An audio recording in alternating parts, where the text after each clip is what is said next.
your identification. What did you say? Now tighten those restraints.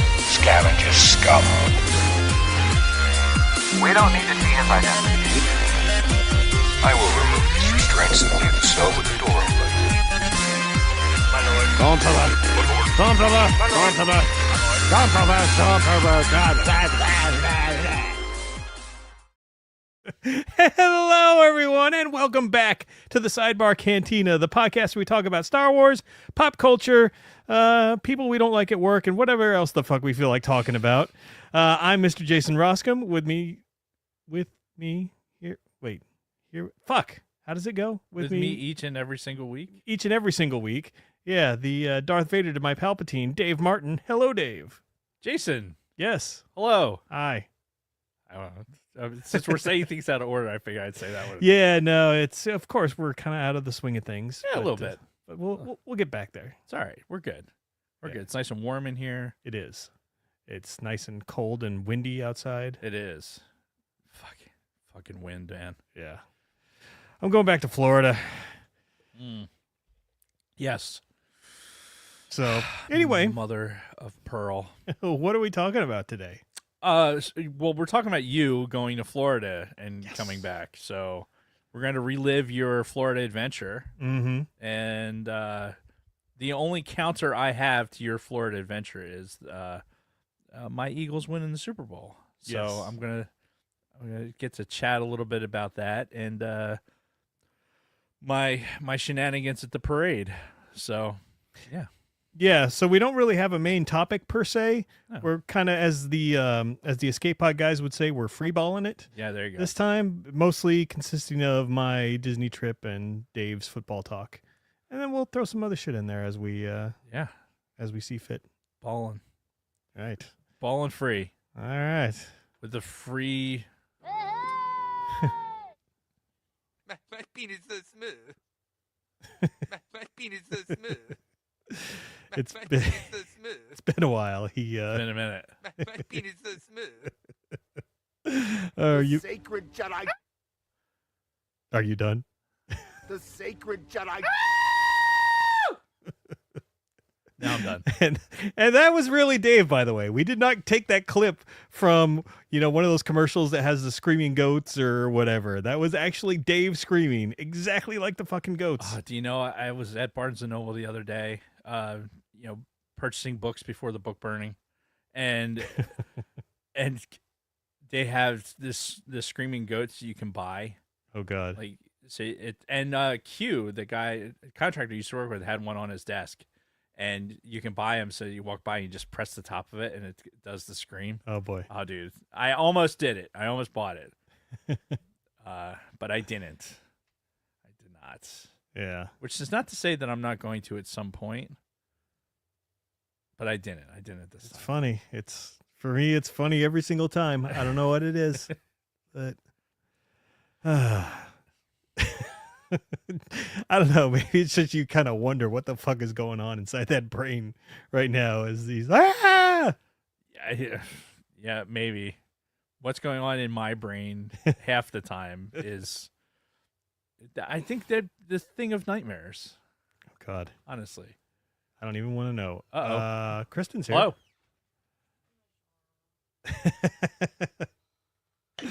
All right. You're welcome. Kristen needed a jar opened up, so Dave to the rescue.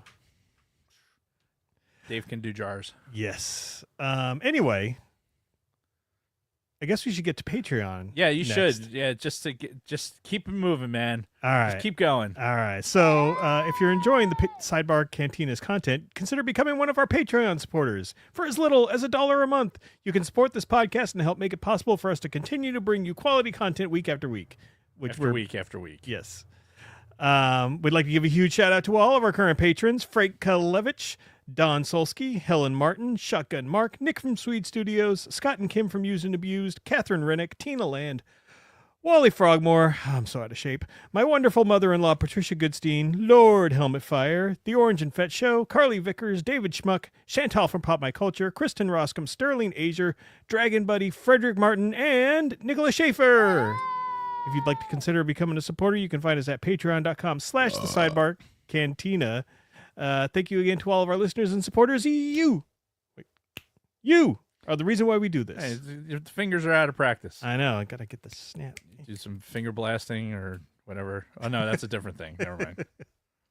Don't do that here. Not while I'm sitting here. Yeah, no, I'm sure nobody would appreciate that. Fingering.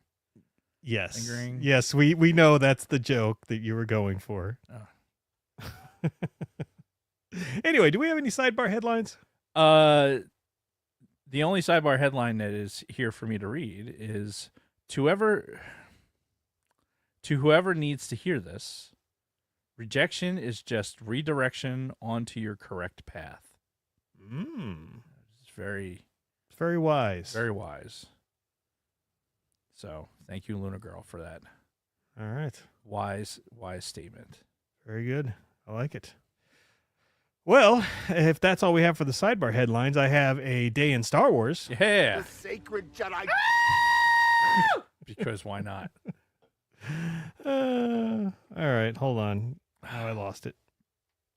But anyway, it's a day in Star Wars that at first got me kind of like, oh, that's interesting.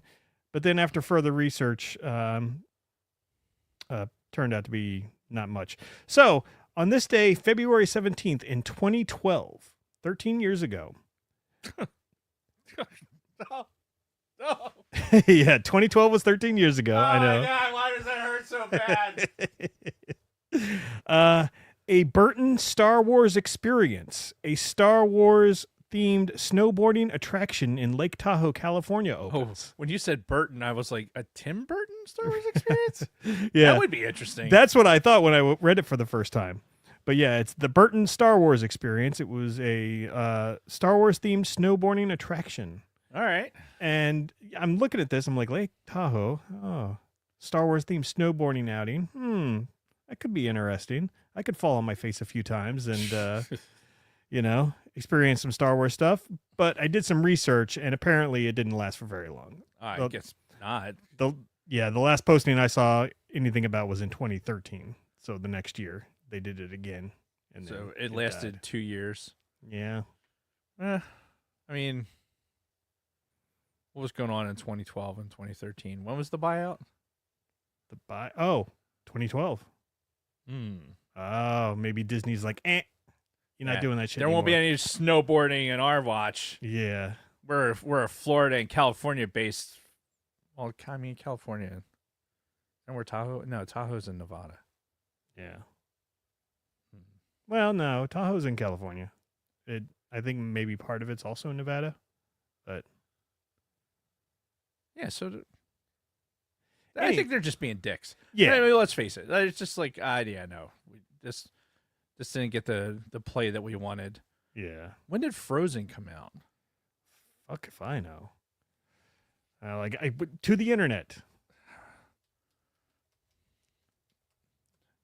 Frozen movie, 2013. So the next year. So it's not like they were trying to capitalize on that. I don't know. I don't know what their fucking rationale was. Yeah. Honestly. Sell a couple of snowboards. Yeah, and I'm sure they had people like cosplayers and stuff there doing the cosplay thing. Because Stormtrooper trying to snowboard. There was a right picture of a Stormtrooper doing that on the app. That would... I can't... Wearing that fucking bucket and trying to do anything that would require balance and anything else seems like it'd be a really bad idea. I can't see a thing in this. Or breathe. Right. Although, keep you warm. Keep your head warm, because it fucking heats up quick in there. That is true. It's probably the only saving grace. That reminds me, I need to fucking get my fan. I need to build a fan rig for my bucket. Yeah. Somebody write that down. I need something for a bucket. Oh my God. Go ahead. I gotta. You want a pencil? No. I'm gonna put it on the thing. All right. So while you're doing that, I also had a day in space. Yes. To talk about. Now, I'm intrigued. Now, did you see what the anniversary was back on Valentine's Day, February 14th of 2025? you see what the anniversary was for that day? No. Well, it was the day that the Jupiter 1 or the Voyager 1 probe turned its camera around and took that picture Oh, of for Earth. pale blue dot. Yes. Yes, I did see that. Yeah, the pale blue dot, as the picture is come to be known as. Yes. It was taken 35 years ago. Which almost seems like it should be longer. Yeah, because honestly. it was taken in 1990. Yeah. But just an unreal, like hearing Carl Sagan's voice do the voiceover for like showing the picture of it in that presentation. Yeah. If you haven't seen that, like Google that shit, and it really puts it into perspective. Mm-hmm. Which ironically, so today while I was doing something, I was actually working today, for some dumb reason. Mm-hmm. But I was sitting at the computer and I put on, it was a documentary about the Apollo series. Mm-hmm. And anytime a new thing that comes on for the Apollo series, I'll watch. Yeah. And this one, it was okay. It was a YouTube based documentary. It was like about an hour.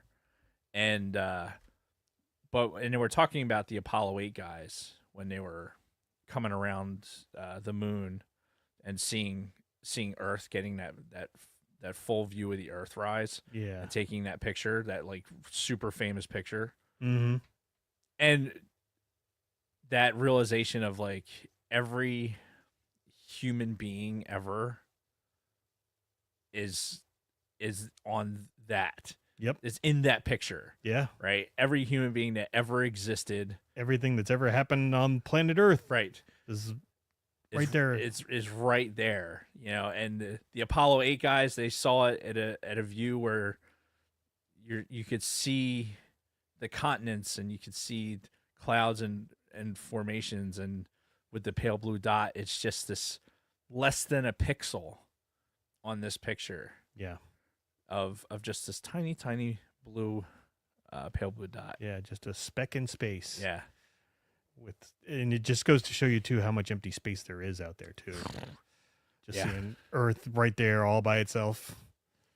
Yeah. And nothing around for quite a way. Yeah. What was I was reading something else. I just recently finished an audiobook. It was on Einstein's. Oh fuck. Relativity? Well, I mean, it was kind of like an Einstein biography almost. Oh. I think Vickers is the one that actually sent it to me. And I forget why it came up. It's called Einstein's Cosmos by Michio Kaku, he's written a 2 or 3 different books, and it's cosmology in like very readable and understandable. You don't have to be an astrophysicist to understand right kind of what's going on. And yeah, it was actually really good. You know, just talking about Einstein, kind of soup to nuts, like his life, and it's just fascinating how one human being could come up with so much that drives what we know about everything. Yeah. You know what I mean? So yeah, things that were just theories back then were all proven to be true, and the guy that showed up and said, well, I'm going to prove these other things that have been for centuries been law to be wrong. Yeah. You know, why don't we call things laws anymore? You know, it's because they're not laws. They're just theories. Yeah. So anyway, yeah, Einstein's Cosmos was actually very good. I highly recommend it. What there was something, there was a factoid in there, and I think I sent it to Vickers, that I thought was really, really interesting, and I was going to bring it up, but fuck, I can't.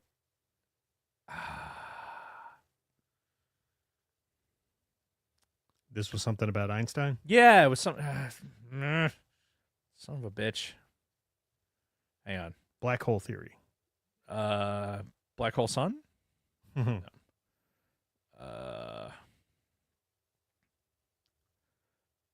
Anyway, All right. Well, maybe it'll come back to you later. yeah, I'm gonna scroll back. I'll figure it out here in a minute. Moving on. So the next thing that I have is our weeks, and that's kind of what's going to be the bulk of the show. So do you want to get started? Yeah, let's do it. All right. First, I have an addition to not the Sacred Jedi text or pops, but the Sacred Jedi. The sacred Jedi. We'll go with that for now. Because I think I talked about pre-ordering this, but it is a crossover Transformers Star Wars. Oh wow! It's the Naboo fighter that transforms into Mando. So I pre-ordered this on Hasbro Pulse, I believe, and it finally came in. Oh, that is badass. Yeah. Oh, that's really. I don't normally buy Transformers, but I figured this one was a little special, so I remember when you were talking about this because Yeah. I think I went to go and I was going to also pre-order it, and then I got distracted, and I don't think I ever did. But yeah, Which- with the little bubbles. yeah, they might be available to buy still. I don't know. There's no Grogu. Ah, I wonder how the transform is. oh, I couldn't tell you. It's my cousin in the chat. Rick, are you out there? I don't see him. Oh, no, it's a meeting night tonight.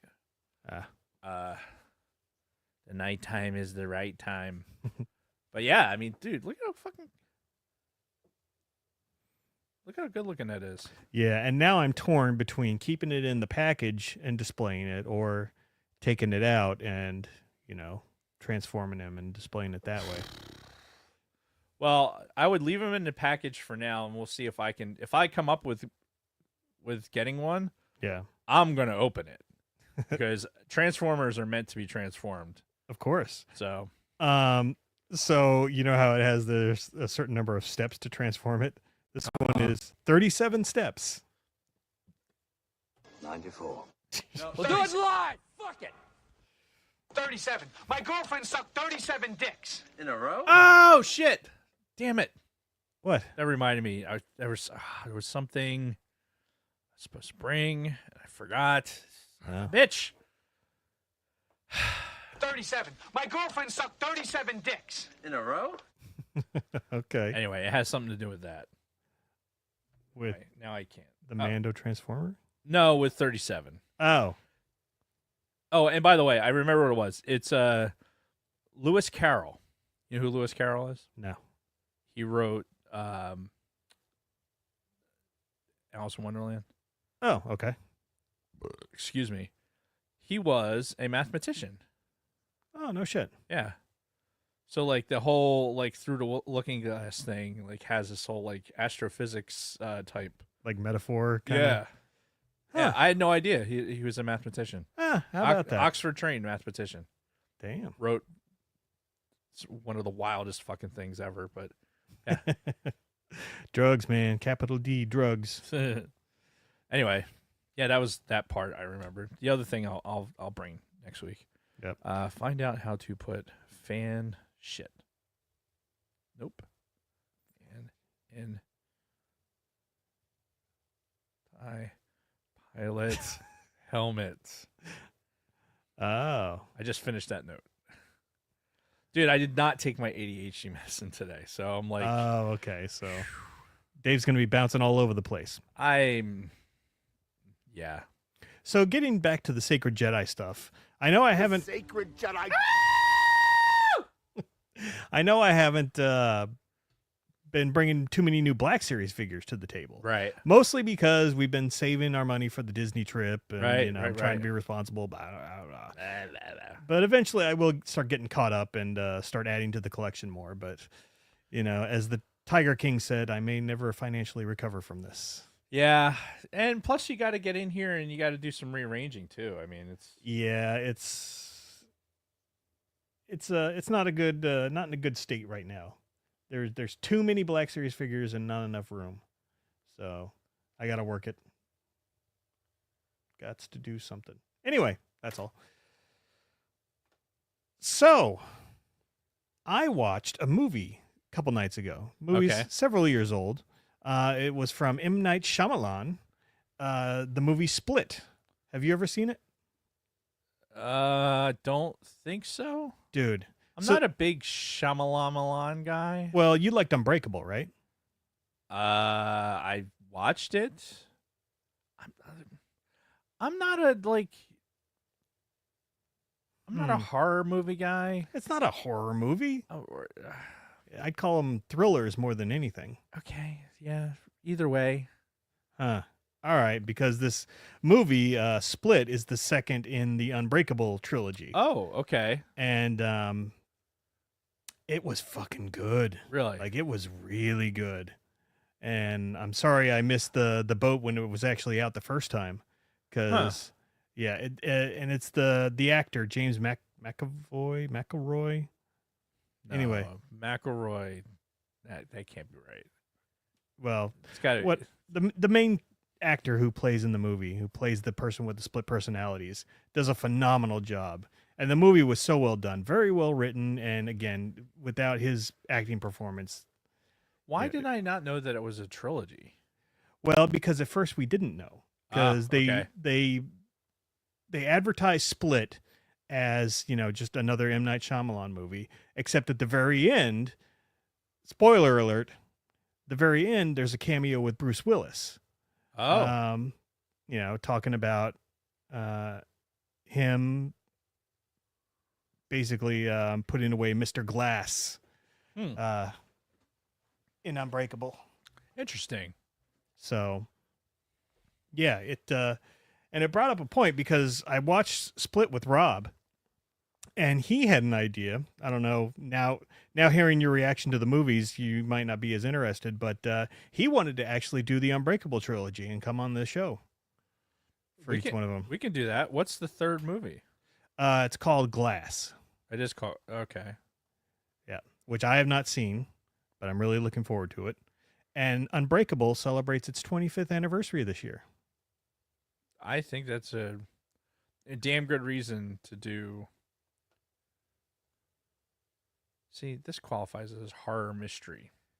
It's not a horror movie.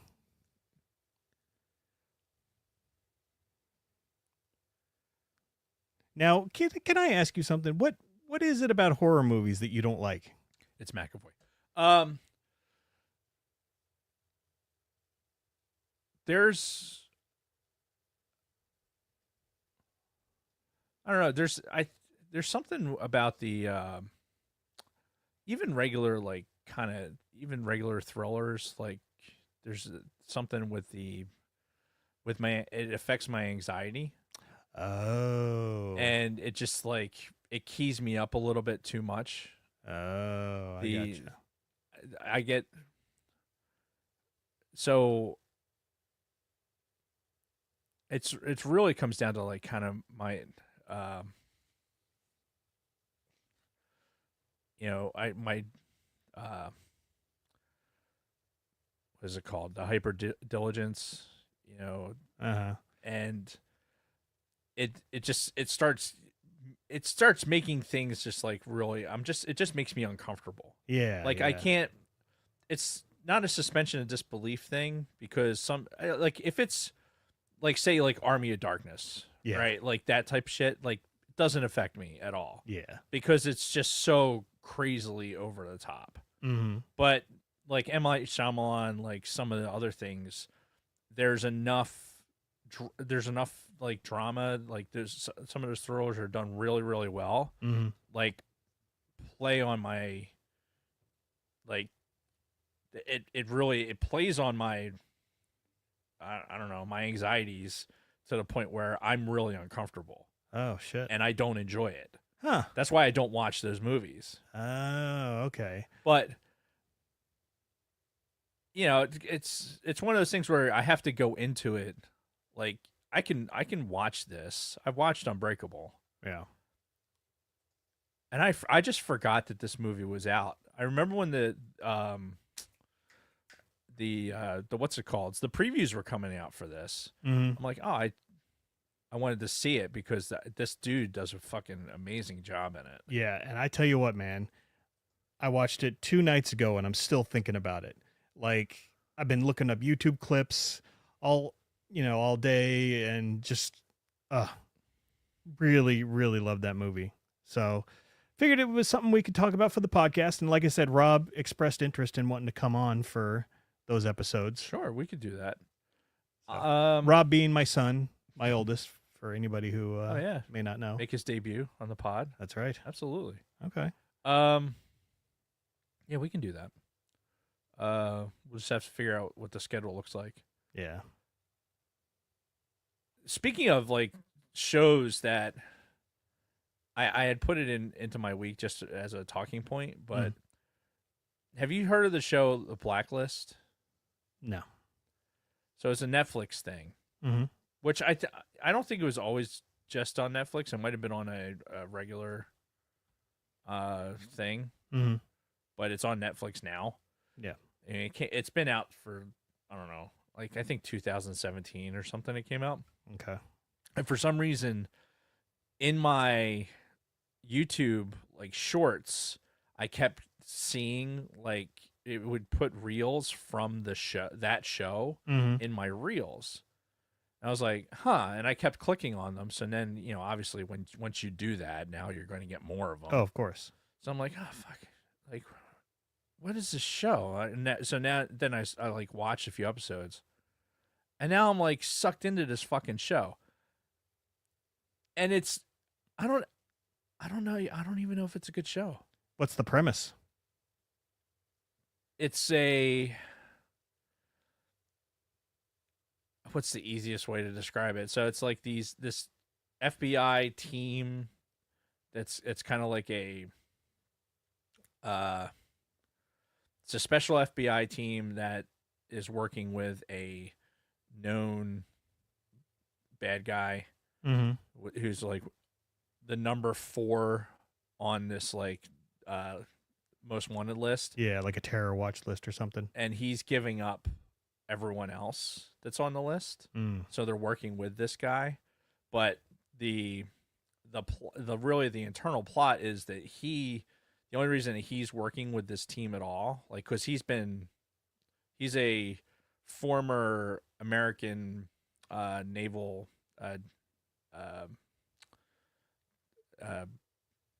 defense intelligence person. Okay. And something went down. He ends up disappearing. Once he disappears, they basically say, "Oh, well, he sold secrets to the enemy about our country, so now he's like persona non grata." Blah blah blah blah. So he basically was on the lam being a bad guy for 25 years, and then suddenly comes back and says, "Okay, I want to work with this team, but this broad has to be on that team," and she's like a profiler, like this noob kind of. And so it's basically they're interacting. So there's like this whole inner plot with this between her and him. And it's, like I said, it's not like, I can't say that this is like, oh my God, this is the best show ever, because I don't know if it is. I just know that it sucks me in. When I sit there and I put it on, I'll like, and an hour later, I'm like, fuck, I just got sucked into it for a fucking hour. Well, I mean, that's a sign of a good show, then, I would imagine, if it's, holding your attention like that. Yeah, darn, it's either that or I'm just like fucking, I'm looking for an excuse to get sucked into something. I don't know. Yeah. But what's shitty is that Well, I YouTube, not YouTube, but I went into, Wikipedia. Like, well, how the fuck does this end? Mhm. Right? How many seasons does it go? Because apparently it goes 12 seasons. Holy shit! Right? And I'm on season 2. Wow. I'm like, how the fuck can this go 2 seasons? How's this go 12 seasons? But like in season 8, like that main female apparently dies. Oh, Right, and it changes the entire dynamic. And then I guess because of COVID, like a bunch of stuff changed, and then I guess afterwards it wasn't the same thing, or whatever. yeah. But now that I know that she dies, now I'm like, Spoiler alert. yeah, spoiler alert for a show that's been fucking done probably for 5 years. But now that I know that now that I know she dies, and it says in there that the relationship between, it's Reddington is the name of the guy. Mm-hmm. And Helmet Fire brings up the main character. He's the scientist from Stargate. That guy. That actor. Yeah. And he's really good in it. Which it's that character that has me into it. Mm-hmm. Everyone else is just whatever. All these little side things that are happening. It's like whatever. Special FBI team, blah, blah, blah, whatever. But like just the way this character interacts with everyone around him, it just is. It just got me. Anyway, the fact that it's never revealed what their relationship is. Mm-hmm. There's all these implications that like he's her father, and like there's all this stuff. And I just just a couple hours ago, before I came over here, finished watching an episode where there was like some hypnosis, and like there was like a really, really close to like finding out like what had happened in this fire when she was a kid, and like what the fuck? I don't get it. Like, this is not me. I don't get into shows. I don't like for these reasons. Like, it usually doesn't hold my attention span. Right. For these things. Yeah, something that's 12 seasons long. It's like, ooh. Yeah. Well, I mean, even 12 seasons, chances are, after this broad gets killed, there's no way. I'd be willing to put money on it that I'm not going to last 8 seasons. There's no way. There's no way. Let alone 12. Because that's a lot of sitting here. At some point, I have classwork to do and everything else. Like, at some point, I'm going to have to forget my Netflix password so that I don't log into it. But it's disgusting. Wow. I've never like, it's not even that. I can't say like this is the best show ever. It's just I got sucked into it. And it's so dumb. I just feel dirty about it. Yeah. And I know people get like that with shows. Like, you were like that with Lost. Yeah. And I'm not Lost level. Right. Of course, this was a different era as well, because this was when, things were actually on TV, on the cable channels, and yeah, you had to kind of wait for it. Yeah. You couldn't just sit there and binge it. Yeah, you could DVR stuff at that point, but streaming, or you could go to Cambodia and get DVD 9s of all the seasons. Yes, you could do that as well.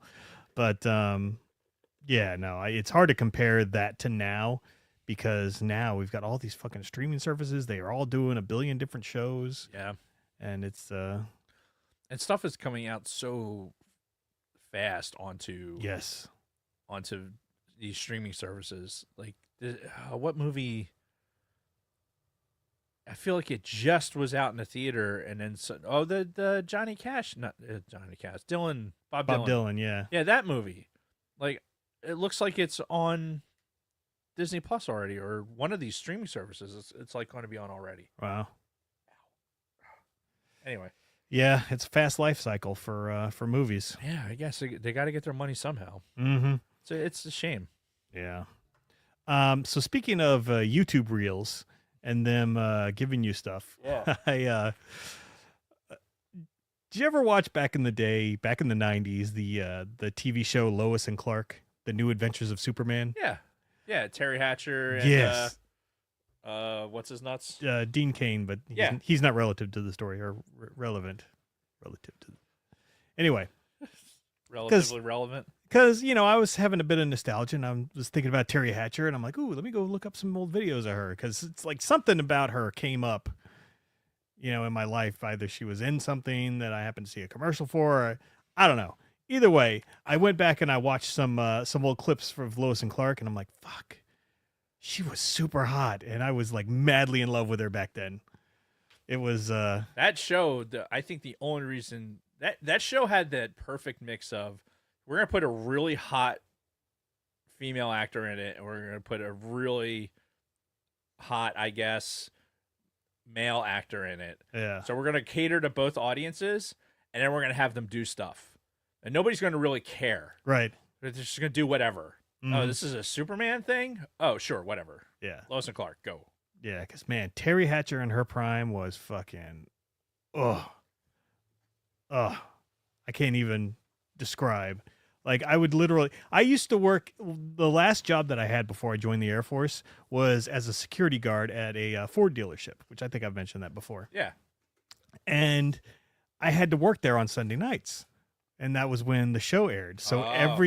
every Sunday night, I would sneak into this back room that had a TV. Yeah, you would. And I would sit there and watch. I'd watch Lois and Clark while I was on shift, and I'd do a quick round during the commercial break. Anybody stealing these cars? No? Oh, got to get one off for fucking Lois and Clark. Yeah. Well, it wasn't that extreme, but yeah, it was quite the love affair I had. You're in the backseat of the Model T, fucking watching Lois and Clark. Like Titanic. Right. Or it was not a Model T. I think it was a Model A Okay. in the movie. Yeah. I think they're real and they're spectacular. Yes, they are.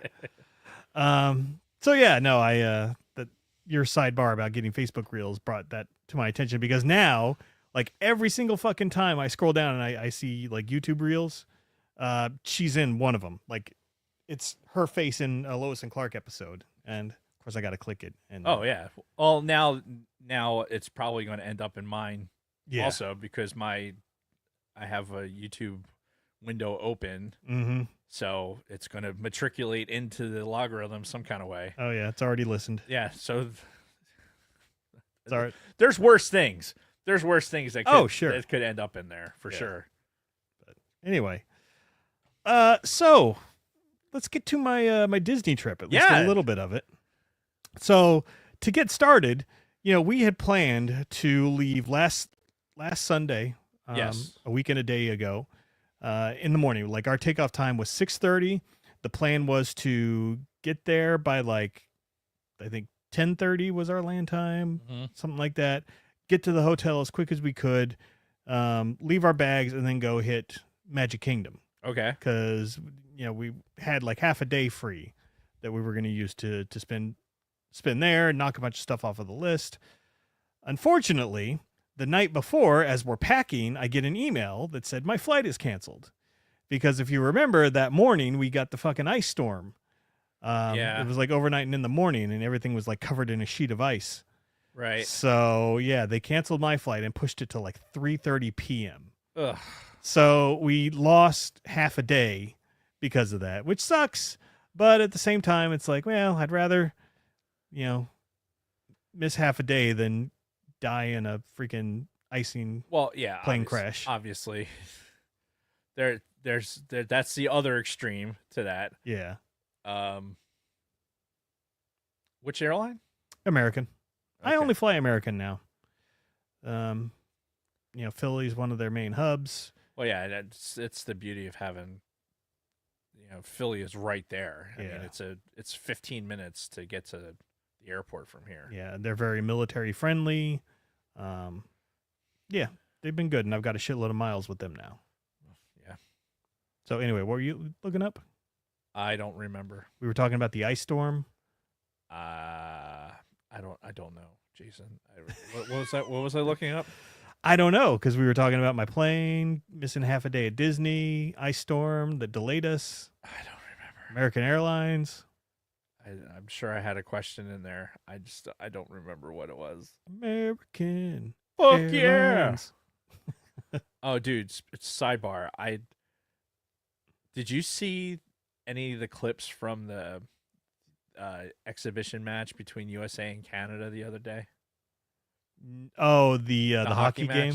No, I heard about it. Yeah, I heard about them 3 booing. fights in 9 seconds. Yeah, because they booed the national anthem. Well, I don't know if that's why, the only reason why, but like that. The one thing I was watching, one of the things I was watching today was like that was the ultimate fuck around and find out. Mm-hmm. Right, okay, you're gonna boo the national anthem. Okay, cool. We're gonna throw hands for the first fucking 9 seconds of this match, and then we're gonna fucking beat that ass. And Which I heard they did. yeah, and they won the game, won the match, I should say. Yeah. With our hockey is a fucking 5th tier sport in this country, Mm-hmm. as far as fandom goes. But somebody had posted something on Twitter, and I responded with, it was like South Park episode, or no, it was South Park Bigger, Longer, Uncut, and then I put the minute and second up to where it said "fuck Canada." Yeah. Rather than actually just putting "fuck Canada" on there, I just Yeah. figured, all right, I'm just going to go right to that one. That scene is so good too because it's got a great build up. Yep. You know, what do you say, Mr. American Ambassador? Stands up. Quietly. Mm-mm. Fuck Canada. Fuck you too, buddy.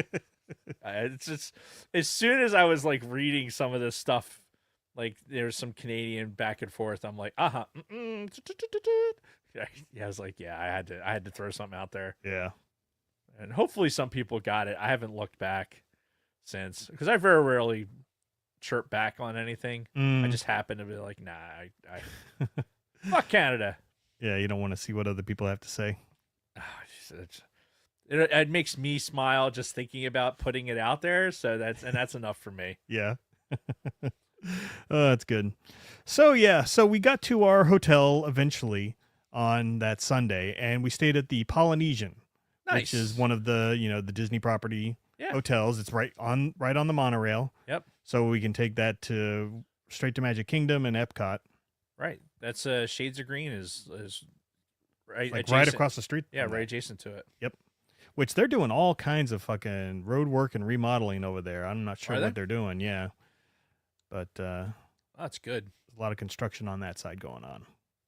I was just telling somebody about that, about Shades of Green, Yeah. because every time that we went down there with the kids, that's where we stayed, Mm-hmm. with Shades of Green. It is for military people. It was, you were able to get the Disney property experience without the Disney property price. Right. That was the best part of it. Mm-hmm. So yeah, and the Polynesian was all like, island and Hawaii themed. Was really cool. We did a character breakfast one morning there, and it was all Lilo and Stitch type stuff. Oh, okay.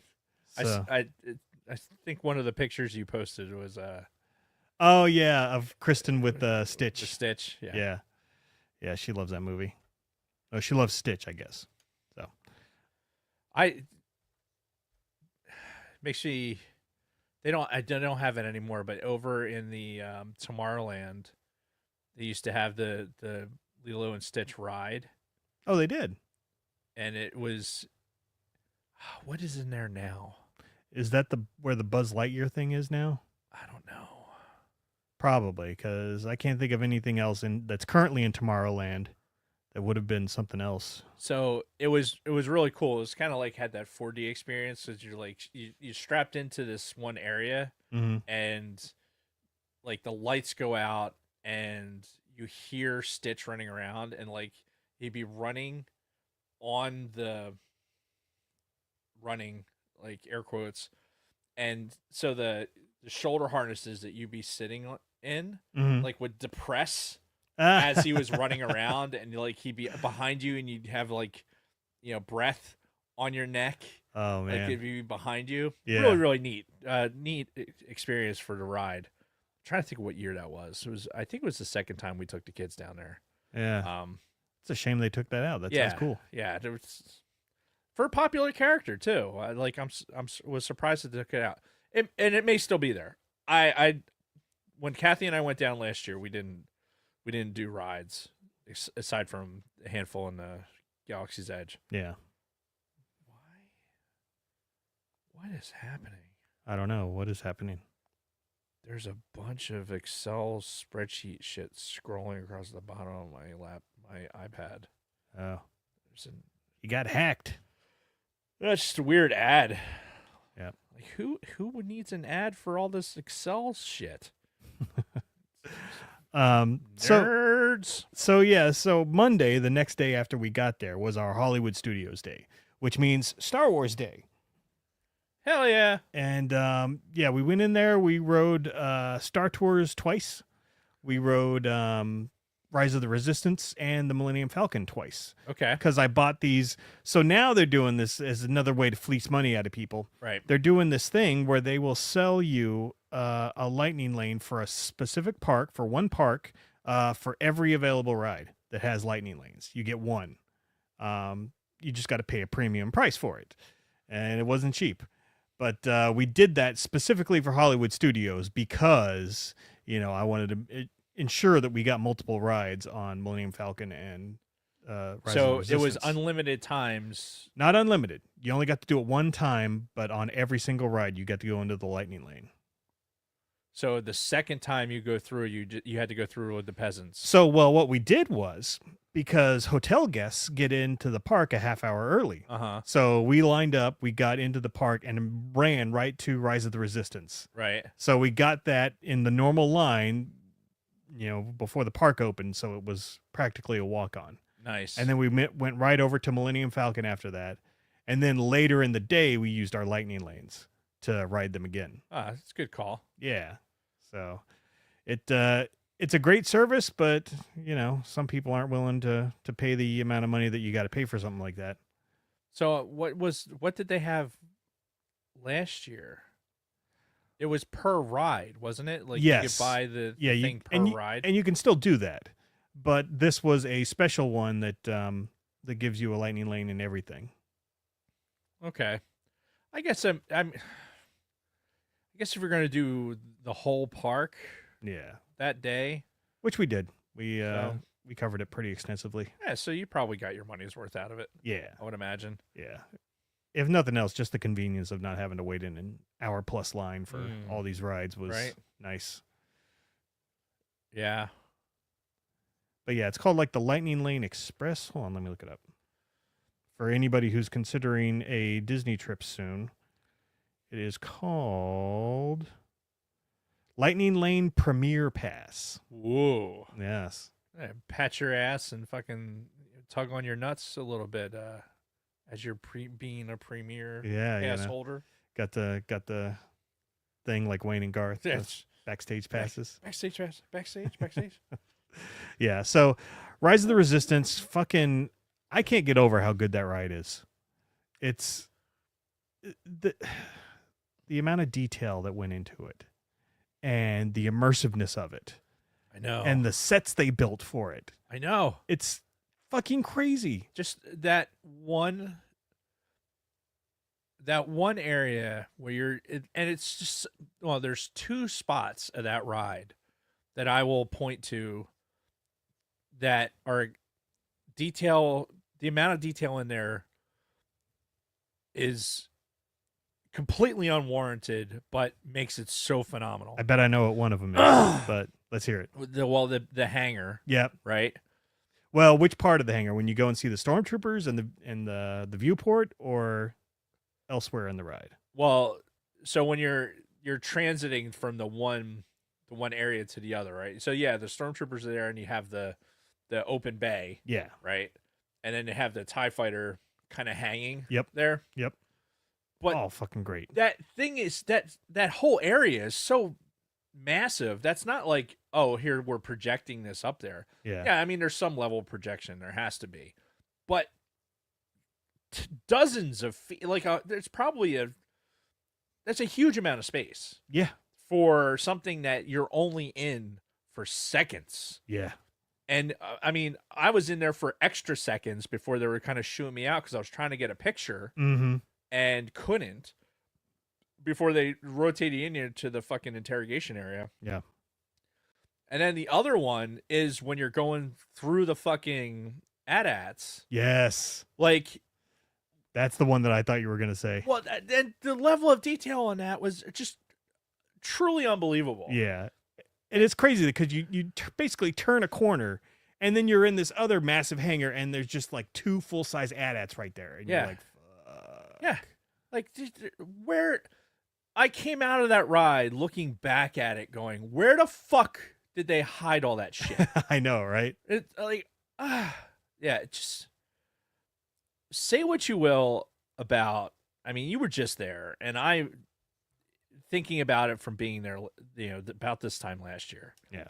And it's still such a fucking experience. Yeah, because it's more than a ride. It's an experience because, you know, you start off going to that shuttle, right, to Leia's shuttle or whatever, and you know you've got a whole sequence in there where you all pack in. You've got the fucking animatronic Mon Calamari guy, and then on the screens you have different things going on. On the front viewport, you're only seeing what the ship's seeing. Then you can look at the back viewport and see what's going on behind it. Yep. And that's all one small part at the beginning. Yeah, or at the very beginning with the holographic Ray. Oh yeah. You know, stuff happening, and then the level of detail just in that one ride. Yeah.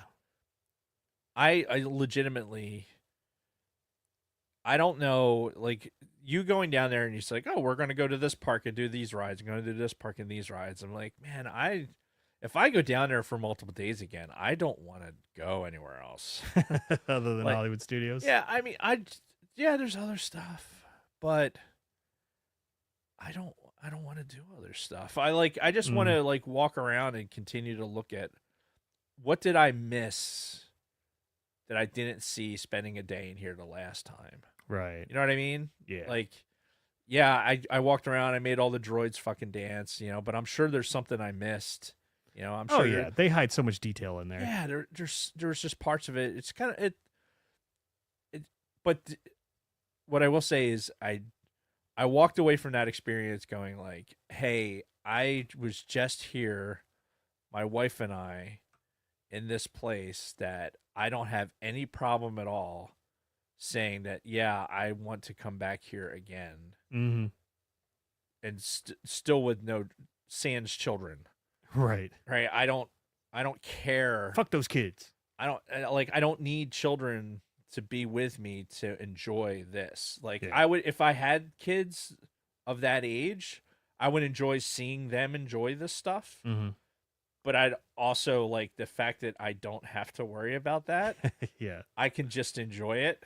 Is pretty fucking nice. That is true. And you know, we took all 3 of the boys. Yeah. Which, you know, they're not really kids anymore. Our youngest is 17 now. But this was their first experience in Galaxy's Edge and riding Rise of the Resistance and the Millennium Falcon. So they absolutely loved it. Well, my 2 oldest did. My youngest son, Ben, he doesn't like Star Wars too much. Like, he doesn't care about the movies. He doesn't watch any of the shows. And then when we went on the Star Wars rides, he was unimpressed. So, which is funny because the one child of mine who has a Star Wars-ish name, it wasn't why we called him Ben, but you know, is the one that doesn't like Star Wars, which is pretty funny.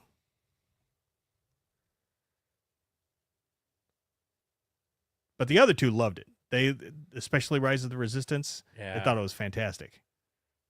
Yeah, sorry, I'm computing right now. 2026. Next year? That is next year. Yes. Jesus Christ. Oh, are you planning your return trip after hearing all the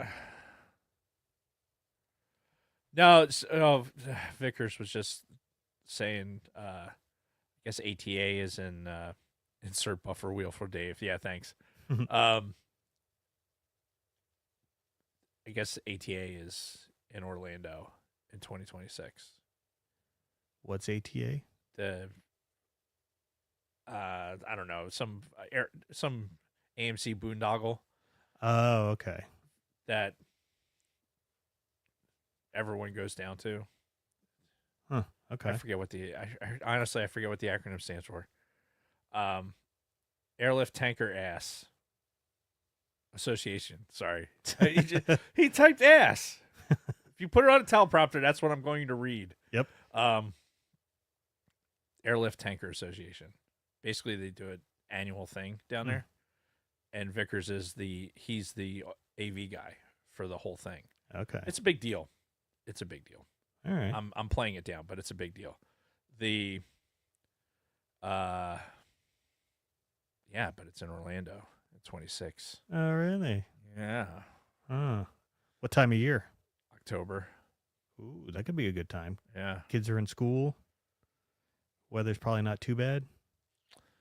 it's still pretty warm down there. Yeah. Have you ever been there for like the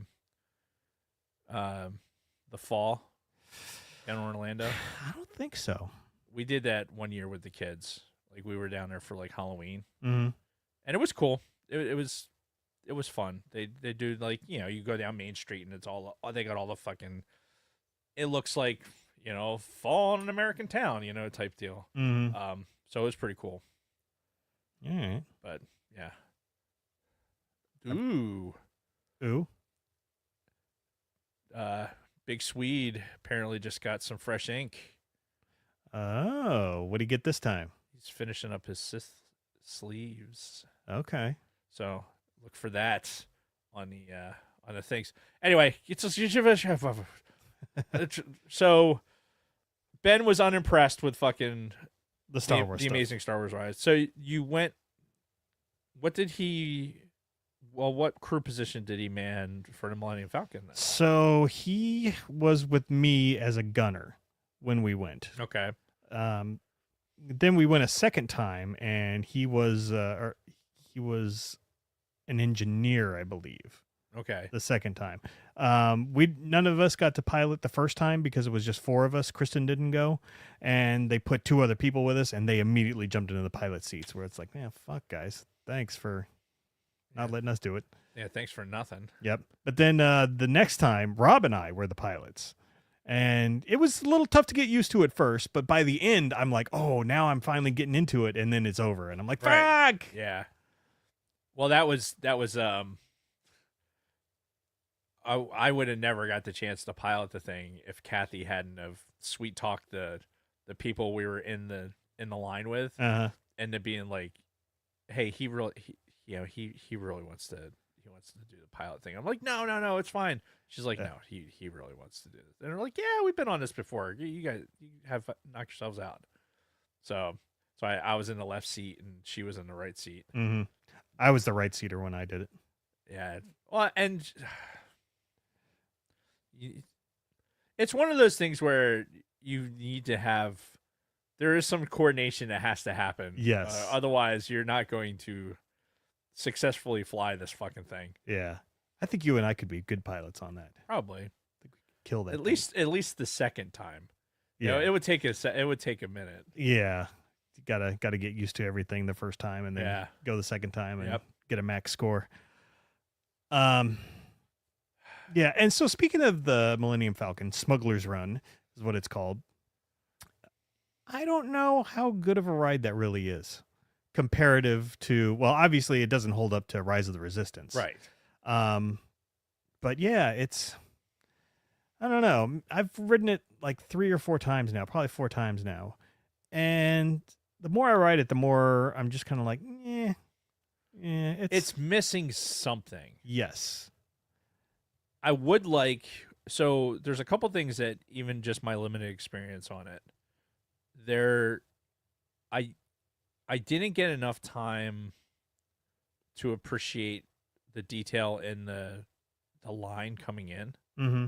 Because we did the lightning lane for that particular ride, but you still, like, once you got into that, gets you into the queue and one side of the one line, and then you funnel in faster than somebody else does. But there was spots where you get to sit at the Jark table and like that's like the interior of the Millennium Falcon is fucking beautiful. Yeah. I love that. and I didn't get to see a lot of that Right. because I was like, all right, you're lined up against this wall and then you're suddenly in Yeah. the thing. So I feel like of all the experiences that like, okay, there's a level of detail here that we really want you to appreciate, Mm-hmm. you don't have. And then when you get in, the way that the lighting is, you're getting into something that like this is obvious that this is just, however many chairs are in there. Yeah. This is just 6 chairs? Yep. This is just 6 chairs bolted to the floor. And, there's some window dressing up. You have the screen in front of you and but the control panels that you get to see Mm-hmm. aren't as detailed as I was expecting, if that makes sense. Yeah. Oh yeah. Especially once the door, going into it. Like I get it. Like at some rides, like you're getting off the ride, you can kind of peek behind a curtain a little bit because you're coming off the ride. Mm-hmm. But going into it, you want to have your suspension of disbelief the entire time. Of course. But going into the door and seeing that, like, oh, these are just chairs, Mm-hmm. right? They're, my chair at home that I'm flying a TIE fighter in is more like an actual like ejection seat chair than it's what I'm sitting in. Sure. So I see what you're saying. Like I think they could ratchet up a level of detail in the cockpit itself. But I mean, how many simulators are they running at any given point, right? Yeah. Like it's got to be a lot. Yeah, there's got to. I don't think they're fully hydraulic. Like they're. Yeah, it doesn't move as much. Yeah, it's moving. It's giving you the sense of movement. Yeah. I think a lot of that has to do with just the motion in the screen. Yeah. But you're not actually getting like a full deflection of like you would in a Class D simulator. Yeah. So. Yeah, because they got to keep you within the confines of that scenario. Right. And when you go into the cockpit, like you're not.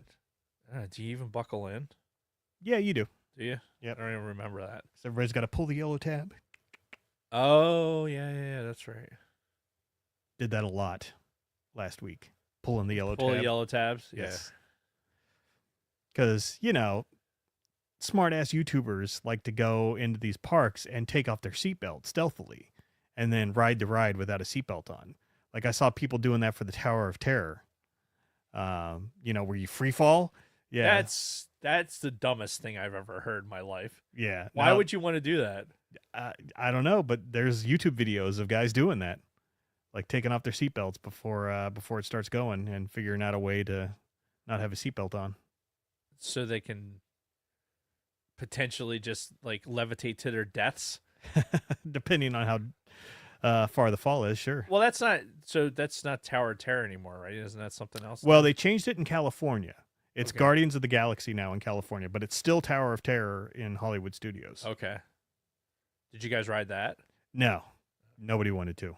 Yeah, fuck that. Yeah. Who wants to go on the drops? I hate free fall rides. Fucking drop. The drop in Ratatouille was enough. Like that was the closest thing to a drop that I even want to do. Well, and even that one's not bad. And Rise of the Resistance had one as well, but it was not quick. bad. Yeah, like half a second Right. kind of thing.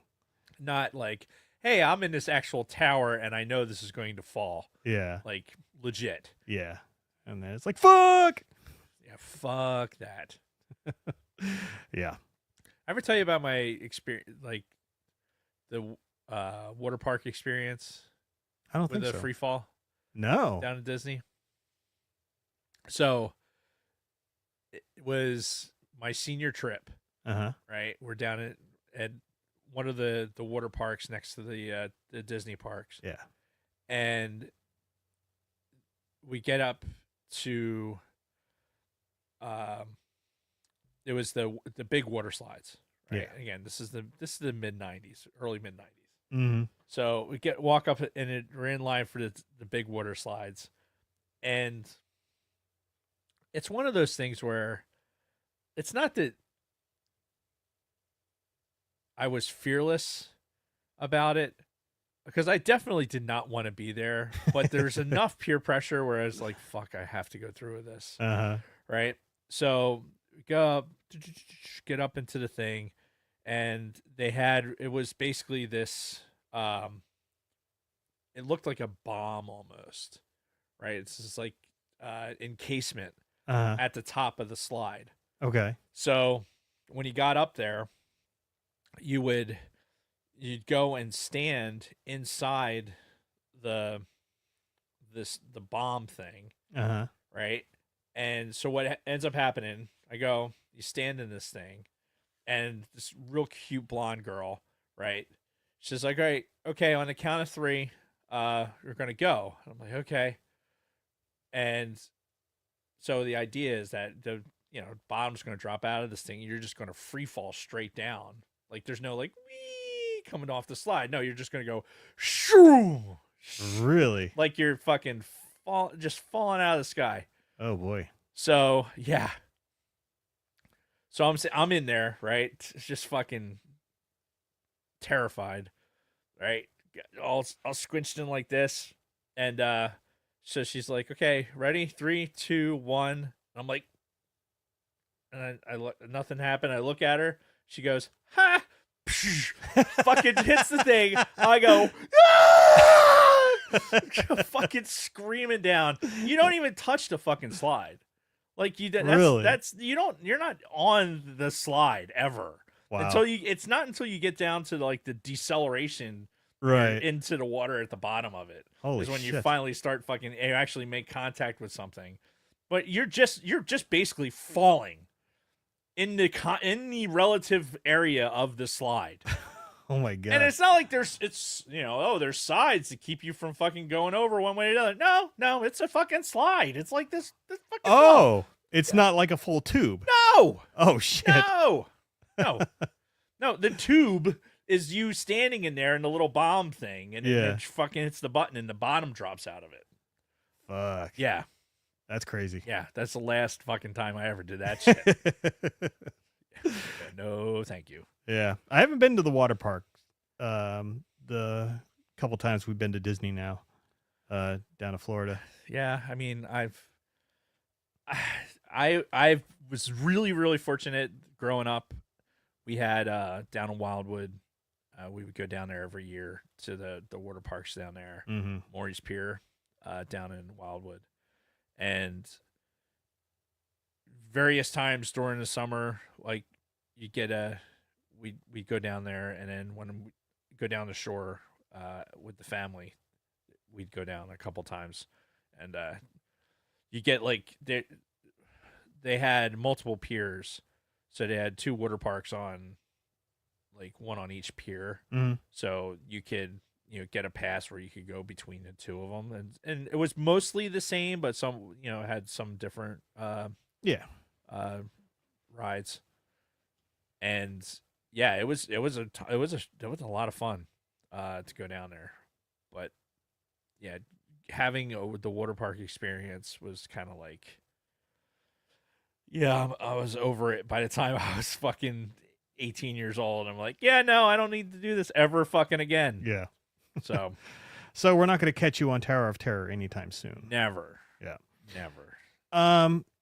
So one of the nights that we were there, we went to Magic Kingdom during the day. Okay. This was on last Wednesday, I believe. And it's pretty quick now. Like, we got the Lightning Lane for the Tron ride, and then everything else was kind of a pretty short wait. The classics, your Pirates of the Caribbean, Haunted Mansion, all that stuff. So we did all of that, knocked it out in half a day. So that evening, Rob and I went by ourselves back to Hollywood Studios. Nice. Now, we wanted to see as many of the scenarios as we could on Star Tours. Okay. So Star Tours was a walk-on that night. So we would literally ride the ride, go out the exit, and then right back, circle around to the entrance. Fun. We did that 8 times that night.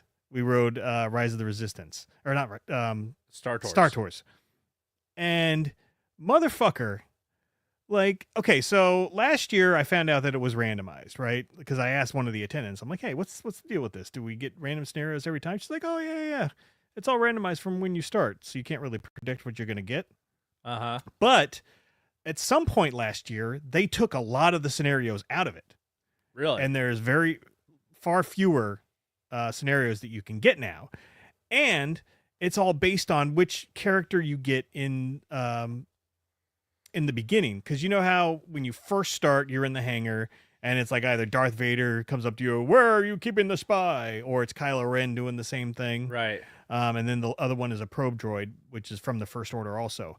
Depending on which one of those beginnings you get, dictates the rest of your endings. So you got a 2 out of 3 chance of getting sequel scenarios.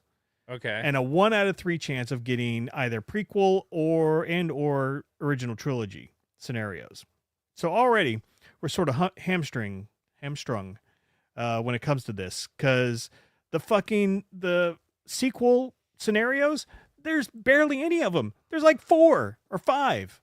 Really? Yeah. So we kept seeing the same shit over and over. One was on the indoor planet that has the Death Star wreckage on it, and you're kind of like bouncing through the ocean until you eventually go through the ship.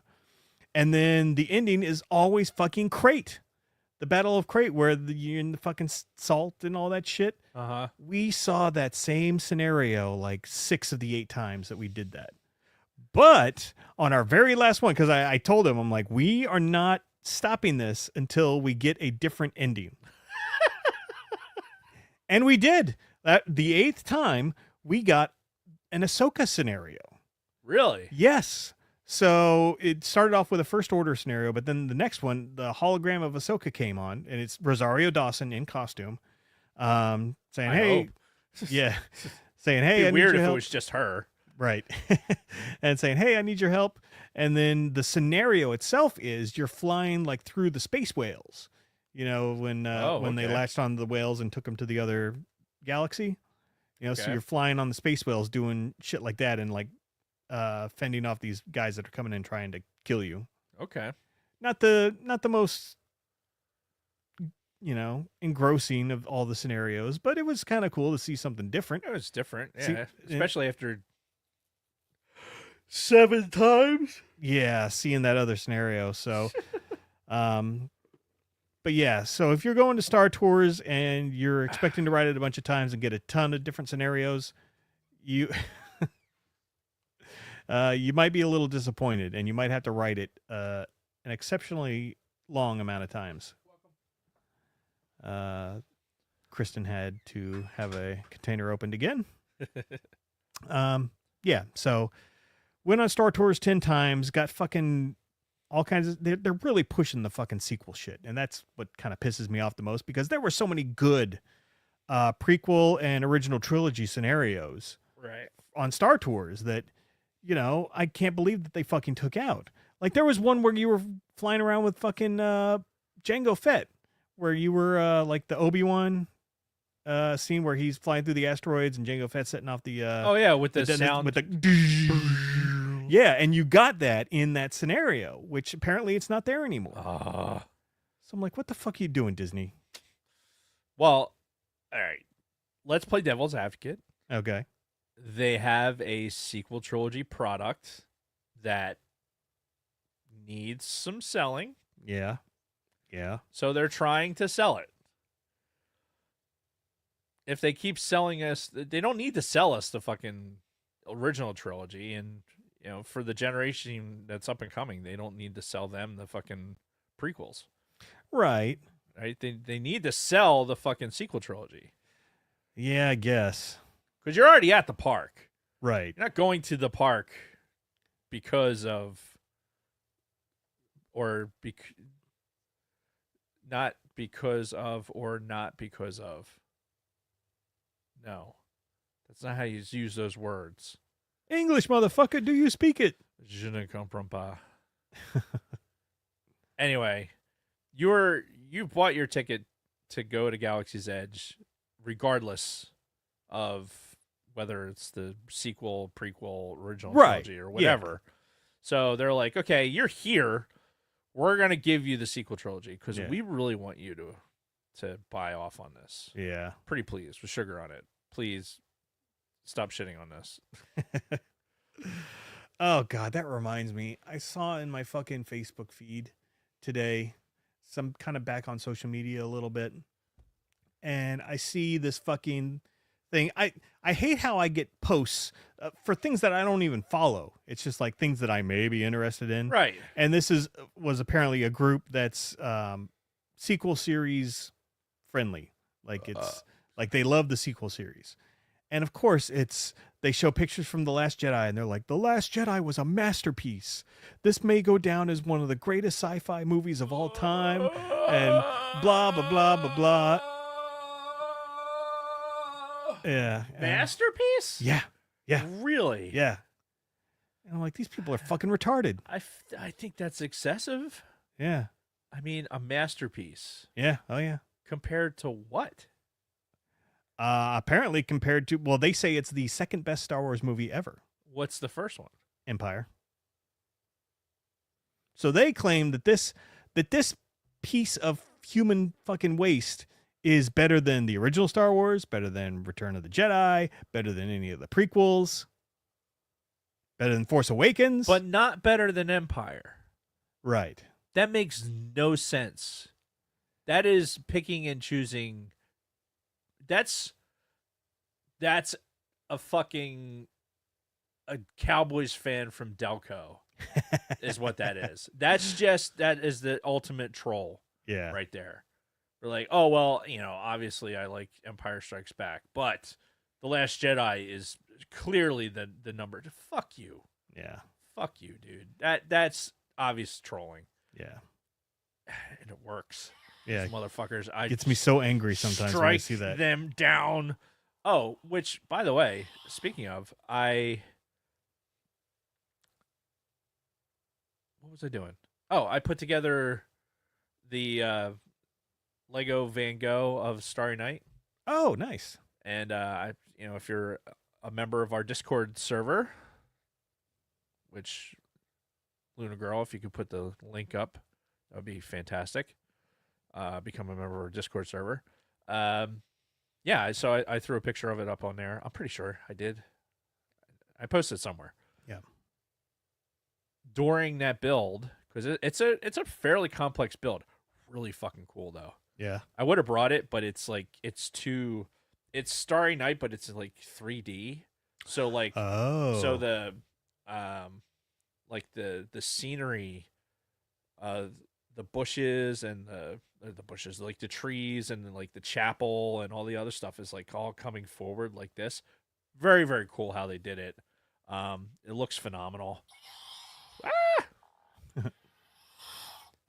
Speaking of toy lightsabers, we did a lot of gift shopping Yes. for ourselves and other people. Yes. And we did the whole thing where we shipped it. Right. And it'll all be here tomorrow. So unfortunately, I don't have anything to show off this week. That's okay. But next week, I'll have lightsabers and all kinds of stuff to show off. Excellent. Yes. I may or may not have contributed to that. Anyway, yeah, so I watched Star Wars while I was doing it. Oh. While I was putting it together, because I wanted to put something on that I didn't necessarily have to pay attention to. Mm-hmm.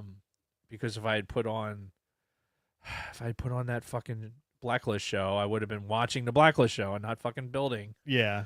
So I started with Rogue One. Oh, okay. And I went from Rogue One to all the way through Return of the Jedi. Oh, so you went Rogue One, New Hope, Mm-hmm. Empire, and Jedi? Yeah, and that I was done before the end of Return of the Jedi. Damn, that's a long build. It was a long build. It really was. But very, very cool. And I have the sunflowers, the Van Gogh sunflowers is next. Okay. Which I don't think will be as like deep as the Starry Night was. Mm-hmm. like as far as like depth of the Lego coming off of the thing. But Yeah. still, I think it'll be cool. It's Kathy's favorite painting, so Okay. that is really really cool. Yeah. Couple other things about Disney I wanted to go over. Yes. Went to Oga's Cantina, which is the cantina in Galaxy's Edge, which is fucking great, by the way. And it's a real shame to how limited it is in what it does, because I'd love it if that was just like a sit down restaurant. You could go in and order shit. And, Yeah. Because the setting of the cantina itself is perfect. It looks just like a cantina out of Star Wars. They've got fucking IG heads that they're, Yep. brewing beer in, and it was great. And Rob and I went that night when we branched off on our own. I had my annual beer because I get one every time I go to Galaxy's Edge. I get it's a craft beer that they have. Okay. It's called like the Rogue Squadron something or other. And I have one every year. And this was the first time that Rob and I had a drink together, because he got some alcohol too, and he's 22 now. But yeah, we actually had a beverage together for the first time. That's awesome. Yeah, Perfect place to have it. Too. indeed. Yeah, it was pretty awesome. So yeah, the only problem with that is, you're only allowed to be in there for 45 minutes at a time, and their food menu sucks. Like, all they have is like these like dehydrated vegetables and stuff that you can dip in like a sauce Okay. and eat, but it's like less than bar food. Yeah. Well, they don't want you to be in there for that long. Right. So, which we did our thing. We got one of the little treats, and we each had a drink and called it good. So I would suggest everybody do that at least once. Yeah. Well, we didn't get to go in there to have a drink, but Kathy actually went up to the bouncer Mm-hmm. or whoever's working the door and got us to. We were allowed to like kind of pop in there just to Just to look around just and to see. look around. Okay.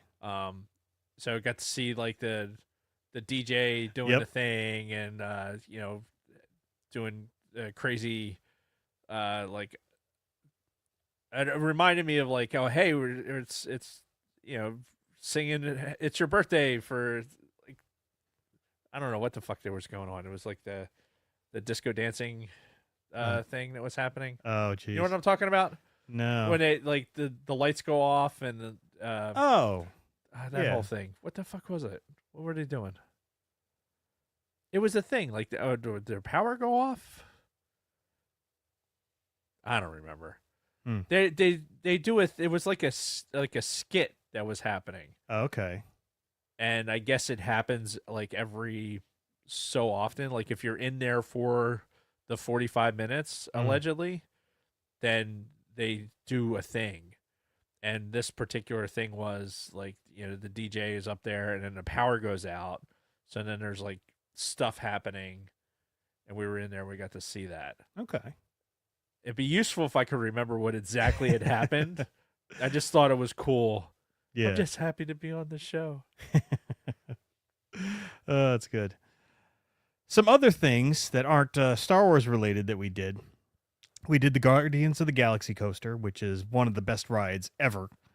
Yeah, I think that's one of the disappointments that I keep hearing about that I probably should have done when I was there and didn't. Yeah.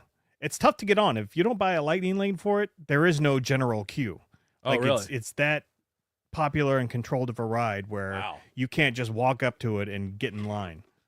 Like That's you have bonkers. Yeah, you have to get into like a virtual queue or buy a lightning lane for it. What's a virtual queue? So a virtual queue is you sign up online and you try to get a spot, and they'll give you a time to come over and stand in line. It'll be like your virtual queue time is from 9:30 to 10:30. So that's when you can walk up between those times and get into the standby line. Okay. Is it make it shorter?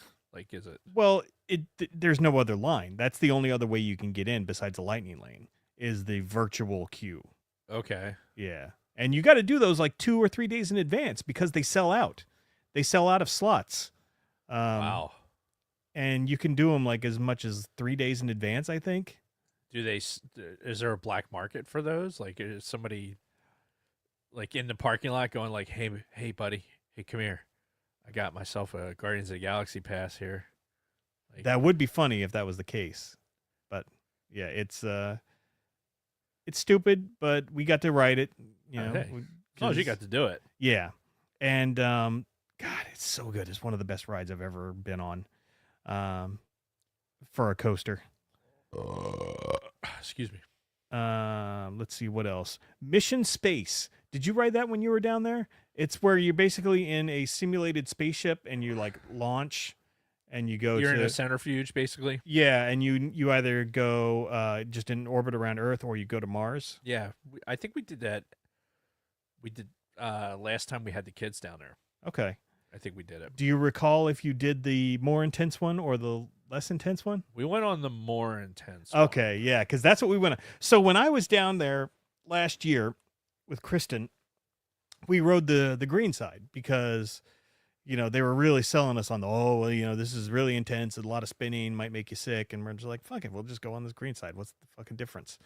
And this time around, we decided to go on the intense side. And yeah, it's a huge fucking difference.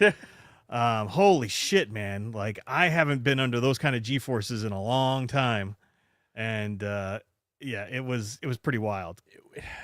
Because they spin you during like the phase where you're launching you know, from Earth. And it really feels like you got Yeah, I mean, they probably put you up to at least 3 Gs yeah. on there, if not more. It's to the point where I couldn't, like, you're supposed to touch some buttons on the console. Like, I couldn't even get my hand all the way up there, you know, at certain times because the gravity was so heavy. Yeah, it's I think me and Jeff did it. Yeah. Because Kathy was like, nope. Yeah. And here we were in line for it, and I remember distinctly as we were in line, somebody was coming off of the ride, and they had just vomited all over themselves. Oh no. And the ride. Oh no. So like Disney people were like bringing clothes for them to put on. Like for this, it was a kid. Yeah. So they were bringing like a Mickey shirt and something for this person to put on Sure. because they had just soaked themselves in fucking, Oof. in vomit. So, and then they were like putting a little quarantine area out. So Kathy was like, yeah, no, I'm not doing that. Yeah. So funny thing too, since we had no frame of reference for how intense the intense side would be, we couldn't like tell the kids, we couldn't prep them because we didn't know ourselves. And they separated us. Kristen and I had our own pod and they put all 3 of the boys in theirs. So we couldn't even like be there to like, you know, what is happening? Right. And yeah, Have they ever gone on like the Gravitron or anything like No. that? Like, no, I nothing mean, like, we had the benefit of having the carnival ride, right? Oh, yeah. We've been on the Gravitron and the what the hell else is it called? they have the zipper. I don't know if you ever rode that one, but it's like in an oval shape and there's cars on it, like all around, and they're like flipping as you're going. Yeah, I once did that. The squeaking of the pending failure of the metal Yeah. prevented me from ever doing that again. Yeah. Now, down in Wildwood, they had the they called it it was the rock and roll something, but it was basically like almost like a coaster, but it just spun in a circle. Mhm. So you sat in a car on the outside, and it just spun you in a circle like this, and Right. you'd go, and then it would go the other direction. Oh God. So all sorts of opportunities to pull G's, Yeah. sustain G's, and so I had an idea, like, okay, how are they going to be doing this? It has to be some sort of centrifuge. Mm-hmm.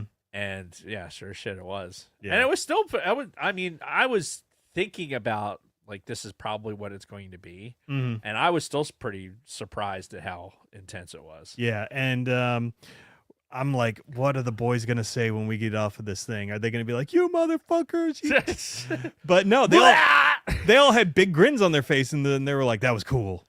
Yeah, that's awesome. Well, and I will say that there is a level of interaction too that I thought was really cool.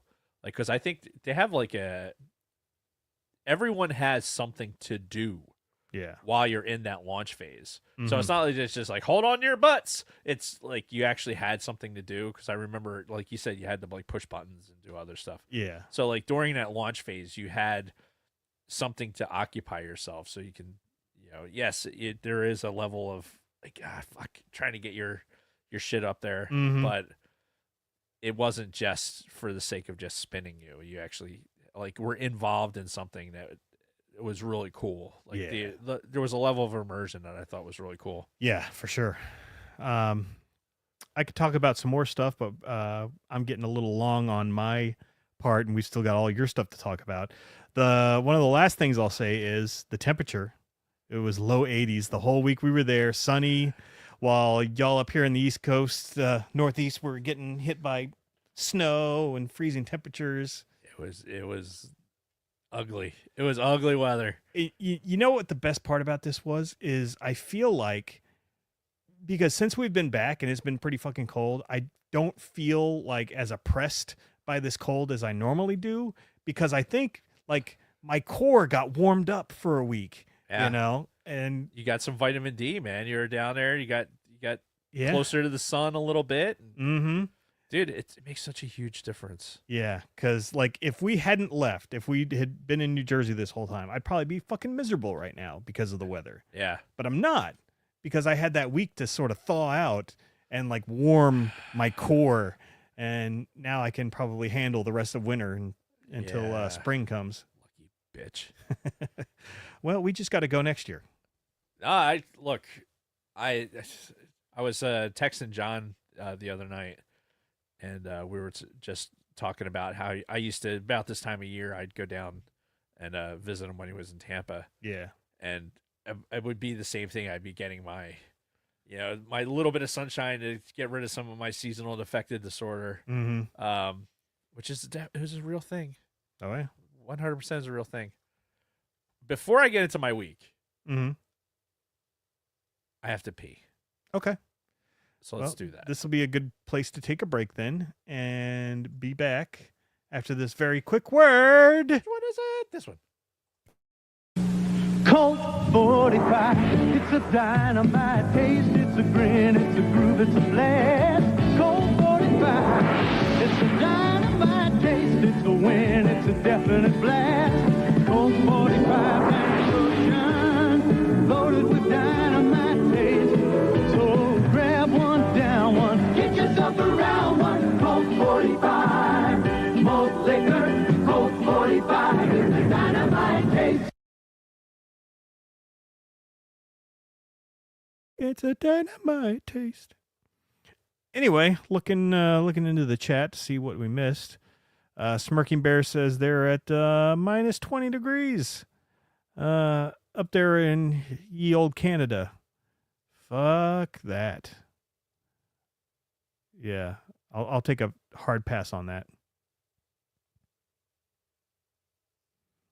Grave Review says he and his wife take midwinter breaks to somewhere warm and tropical. Yes, that's a smart idea, and I think I'm going to have to start doing that, even if it's not to Disney every year. But go down south somewhere where it's warm and just thaw out for, a few days. Because when you're in this fucking Northeast winter weather, or Canada, it builds, and it just like slowly drains you and freezes you to the core. But all you need is those couple of days to get, like Dave said, sunshine and warm weather, and it makes a difference. And I really think that if I hadn't done that, I'd be fucking miserable right now because of the weather. Because I feel like the temperatures in New Jersey keep me at home more often, because I don't want to go out in this shit. I don't even want to go out and like do some shopping or anything like that. I don't want to leave the fucking house Big facts. when the temperatures are like this. Just keep me in my house with my warm heat on, and it's all good. Yeah. If anything, I'd be like, you know what? Instead of going outside, I'm going to bump the heat up to 72. Boop, boop, boop. Yeah, there you go. So, all right, if you're ready, I'm ready. you can play us to I'm ready. the break. I'm ready.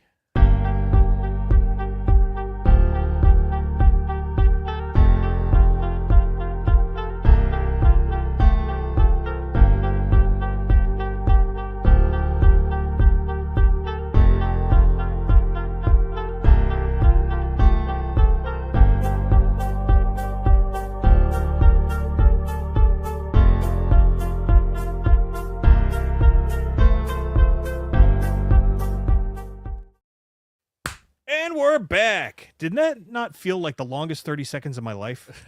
I don't know what that was. I don't know. I was reading the chat, and come to Canada where we were minus 20°C. Like, no. Yeah. Let's not. How about no, Scott? But no, Scott. No, absolutely not. So, anyway, in addition to me going to Disney last Sunday, something else also happened that Sunday. Yeah. A little thing called the Super Bowl happened. Yeah. Which the ice storm fucked us with the Super Bowl too, but carry on. Did you not get to watch it? I barely got to watch any of it. Oh. We watched the first quarter on a cell phone feed. And then I didn't get to watch the rest of it. Brutal. Yeah. But it was we watched enough to know that how this was going to end. It's that things weren't quite going to plan for the poor Chiefs. Yeah. Yeah, nobody was weeping for the Chiefs aside from Chiefs fans. Mm-hmm. Yeah, so the Eagles were in the Super Bowl, which I'm still, I don't know about the rest of the Philadelphia fandom, but it was the fact that we got to Super Bowl and then finished the way we finished is still pretty fucking remarkable now. Like it just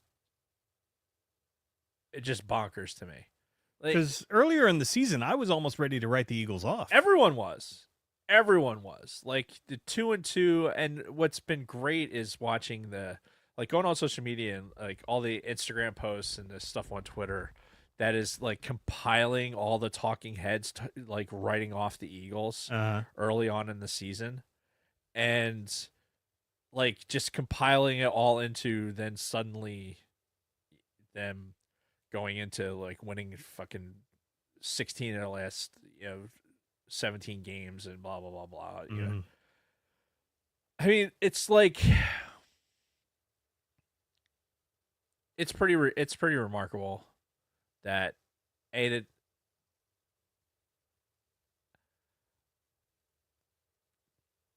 Eagles fans these days are getting we're all right. There's a lot of spoiled Eagles fans out there right now. Yeah. For the level of success that we're having, and I'll be the first to admit that I don't know how to handle it. Getting to the Super Bowl, and I mean I was nervous going into that Super Bowl. I really was. I was expecting the Chiefs to play like the team that had beaten Buffalo. Right. I thought Buffalo was the better team, but I also thought the Chiefs were very beatable. Oh yeah, for and sure. I'm pretty sure I said that on the pod before before you left, but being beatable and being in the Super Bowl and having Super Bowl experience and everything else is something entirely different. But it was so easy for me to forget that the Eagles were there 2 years ago, right? Against this same team. Mm-hmm. And in my brain, it doesn't feel like the same Eagles team that was. Right. A lot of the same pieces were there, but it was such the way that this team went into the postseason. It was so different, and quite frankly, this guy, Saquon Barkley made. You want to talk about somebody who shows up on a team, and like I'm gonna drop this ingredient into this fucking team, and then instantly make them a Super Bowl winner. That is what happened. Yeah. 100% that's what happened. They do not get to where they are without Saquon Barkley. 100%. Yeah. And the fact that it happened, and it happened to my Eagles to get that player, that generational, once in a lifetime fucking player, I got to go to a second fucking parade. And not only that, I watched a Super Bowl where I wasn't stressed out that in the second half. Right. Right? I was like, I've been so stressed out every fucking Eagles game for the most part. For all these fucking games, all these heart attack games going. And I know Chiefs fans had been stressed out because they won a lot of games they weren't supposed to win. Mm-hmm. Which again, I think made them very beatable. But they were beatable, all right. They got taken to the woodshed, man. Yeah, that was almost embarrassing for them, quite frankly. Like, yeah, they put up 22, but that was all late scores. All late scores. Like, nothing that really mattered. And it was late scores against, like, not the starters. Right. By the way. Like, when you're in the Super Bowl and you're looking at the backup quarterback of the other team, you done fucked up, Aaron. Yep. Like, that is like, holy shit. And I never in my life would have thought that the fucking Eagles were going to be, like, my team was going to be that team. Yeah. It's very odd being the dominant team like that. I'm used to being the underdog. Right. Used to being the underappreciated, like the fandom that's kind of back here being quiet. But there was a lot of Eagles fans in that building. Oh, I heard about the Taylor Swift booing and everything. Apparently that was not taken too well. She's kind of a turncoat, She's from Philly. Yeah. From the area. And look, she root for her, man. Do whatever. Did you see the T-shirt that C.J. Gardner-Johnson was wearing? No. And it said the Swifties can licks these balls. Like like for the Super Bowl, the LIX. Like Swifties can licks these nuts or these balls or whatever. Nice. That's the shirt he was wearing at the parade. Oh yeah, dude. It was fucking phenomenal. But yeah, dude, the fucking to go out there in the Super Bowl and for me to not be stressed out for fucking a full quarter of that game. Mm-hmm. And just to be sitting there thinking about, oh my God, I got when I'm actually going to be allowed to think about when the parade's going to be, and this game's not even over yet. Yeah. You know what I mean? It's just like, it was just bonkers. Yeah. And that's why when I texted you in the third quarter, I felt like it was safe enough to reach out now because it was pretty much over at that point. Yeah. I mean, there's the superstition in me. It still is just like, no, not till double zeros. But, man, that defense wins championships, man. And that defense showed the fuck up. Didn't I say too, last time we talked about this, that the Eagles defense was going to make or break this game for them? And that's what it is. Their defense came out and put a licking on those fucking Chiefs. Yep. They made fucking Kermit uncomfortable. Yeah. And forced him to do things that he wasn't comfortable doing. I mean, even he just didn't have the magic. Yeah. It seemed like every time he dropped back, there was never the things that he usually could make happen because he could get find a way. Mm-hmm. No, we were on him by rushing 4. Yeah. It's funny. It's just funny for it to happen. I'm still kind of like a little bit in shock about it. Mm-hmm. And it's really, really nice to have a game that like there's very little, like there's no controversy. Like it was the Chiefs stunk. The Eagles showed up, were obviously the better team that day. Yeah. And deserved to win. There was no amount of refs or anything else that was going to change the outcome of that fucking game. Yeah. And wasn't there like very early on, like the first drive or something of Kansas City's that they made a kind of sketchy call for the Chiefs. They did, and there was a makeup call later, and but after those, there was a couple of calls that were just like, there was a couple ticky tack calls, but yeah, like you said, even the refs couldn't get the Chiefs out of that one. The things I liked, the stuff that comes out afterwards about like Tom Brady, at his Tom Brady being at both games that Mahomes lost. Yeah, the Super Bowl. Yeah. What was the other thing? There was another with Carson Wentz being there, because Carson Wentz was at both of the Super Bowl Eagles Super Bowl victories on the bench.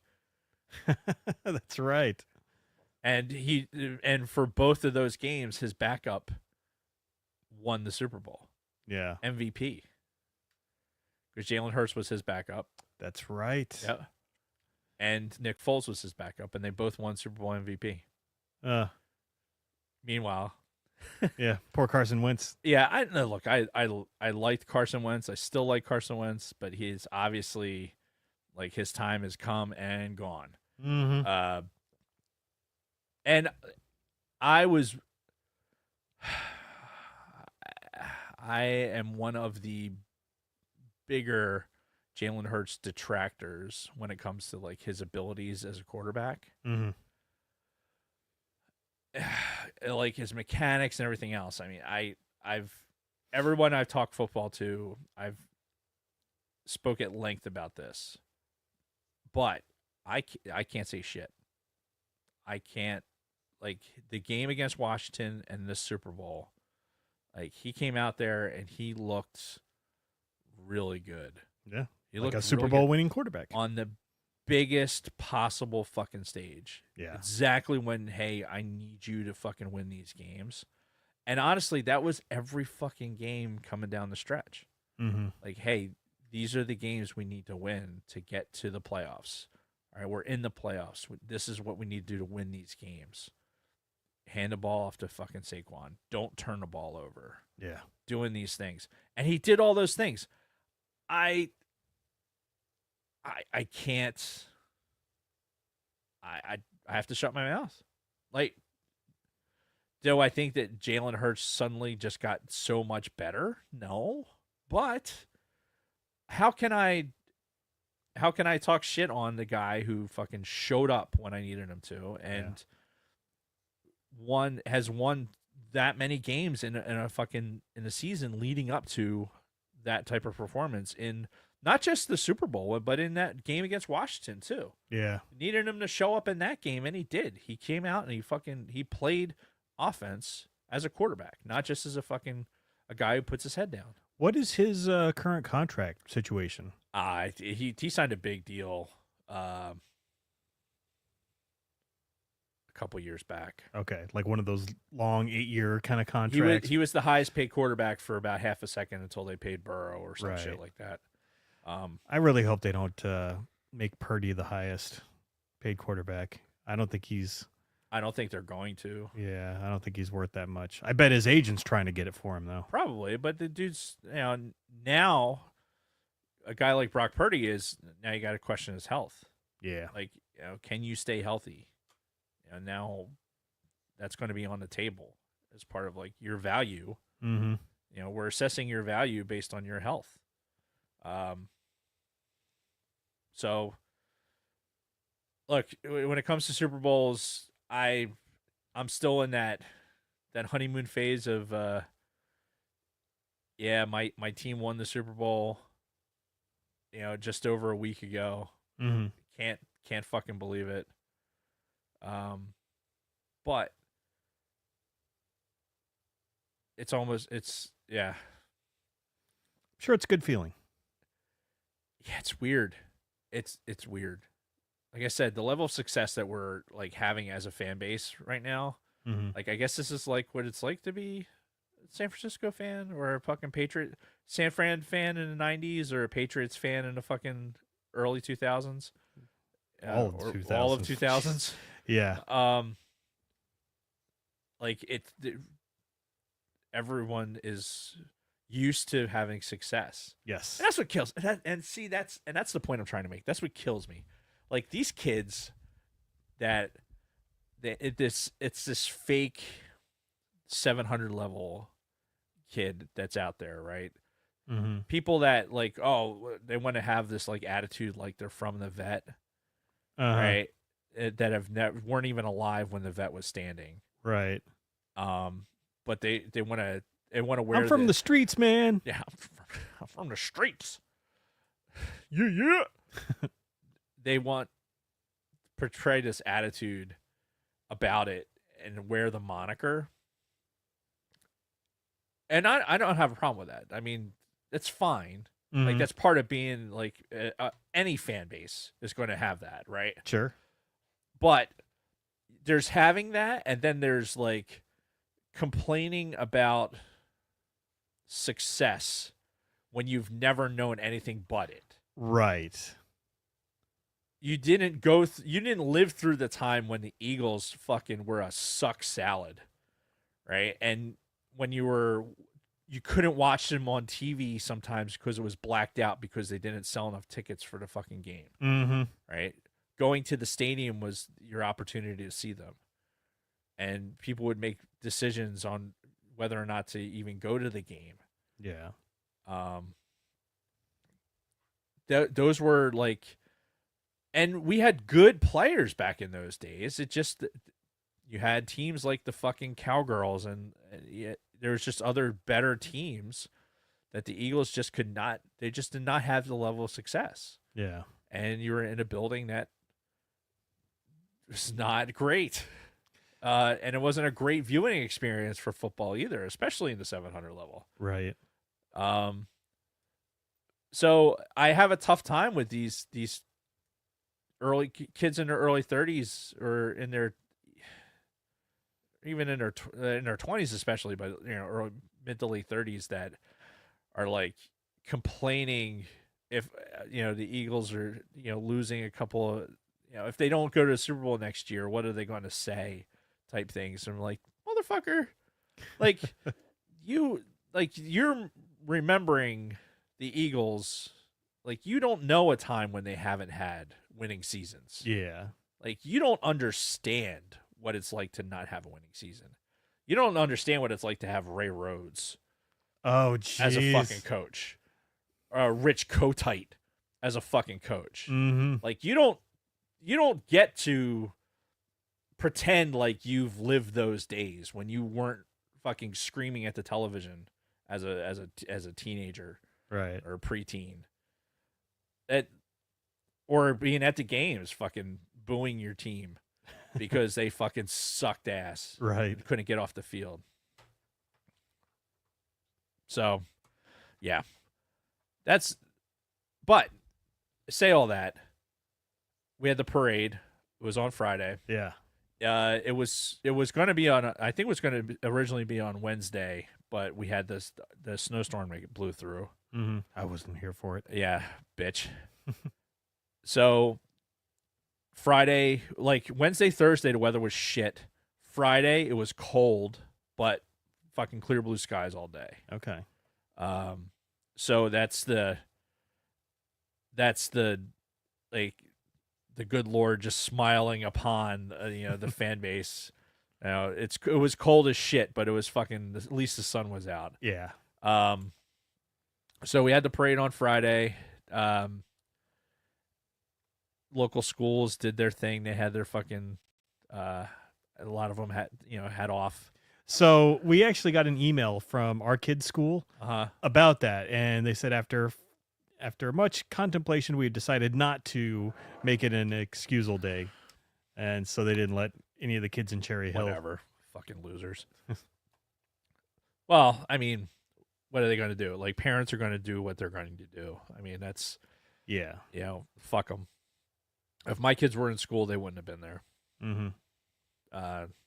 And I made that call in 08 for the Phillies with the World Series, Yeah. the World Series parade. Like, yeah, you're not going to school. Like, this is what's happening today. Yeah. So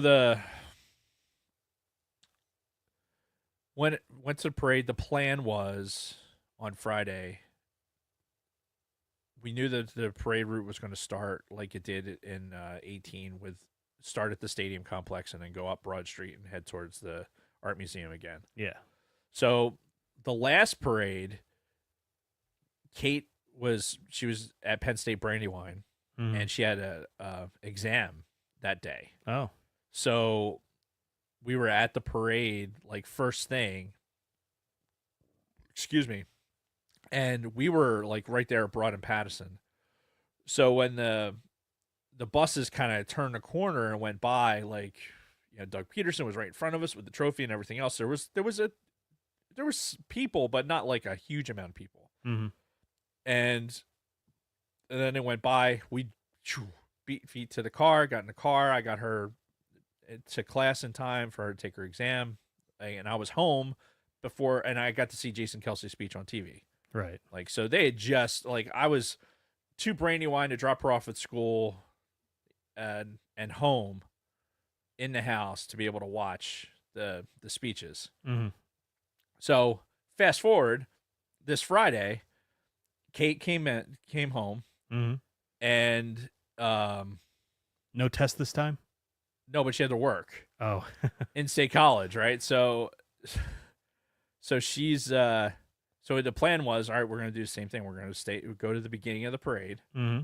and as soon as the parade, you know, goes by us, we're gonna get in the car and she's gonna get to the house, round up the dogs, because her and her boyfriend and dogs, they're all, you know, everyone came, left the dogs at the house. Yeah. Or boom, dog pile in there, and then she'll take off and make it to work on time, which she did. So we're like, okay, cool. Remembering that when we went there the last time, there was a good amount of people in the beginning of the parade, but it wasn't like a ton of people. Mm-hmm. It wasn't like madness. And so I was actually taking a shit, and I was looking at my phone before we left, and I was watching 6ABC, and it like were showing basically where we were standing during the first parade, Uh-huh. and they were kind of panning around, and I'm looking, I'm like, there's a lot more. It's not even like, I think we left the house. It was like 8:30 in the morning, Mm-hmm. and it was like 8:00. And there was already like twice as many people there as there was the last time we were there. Shit. And I'm like, oh, fuck. Secret's out. Yeah. So I'm like, there's a lot more people there. So we ended up parking like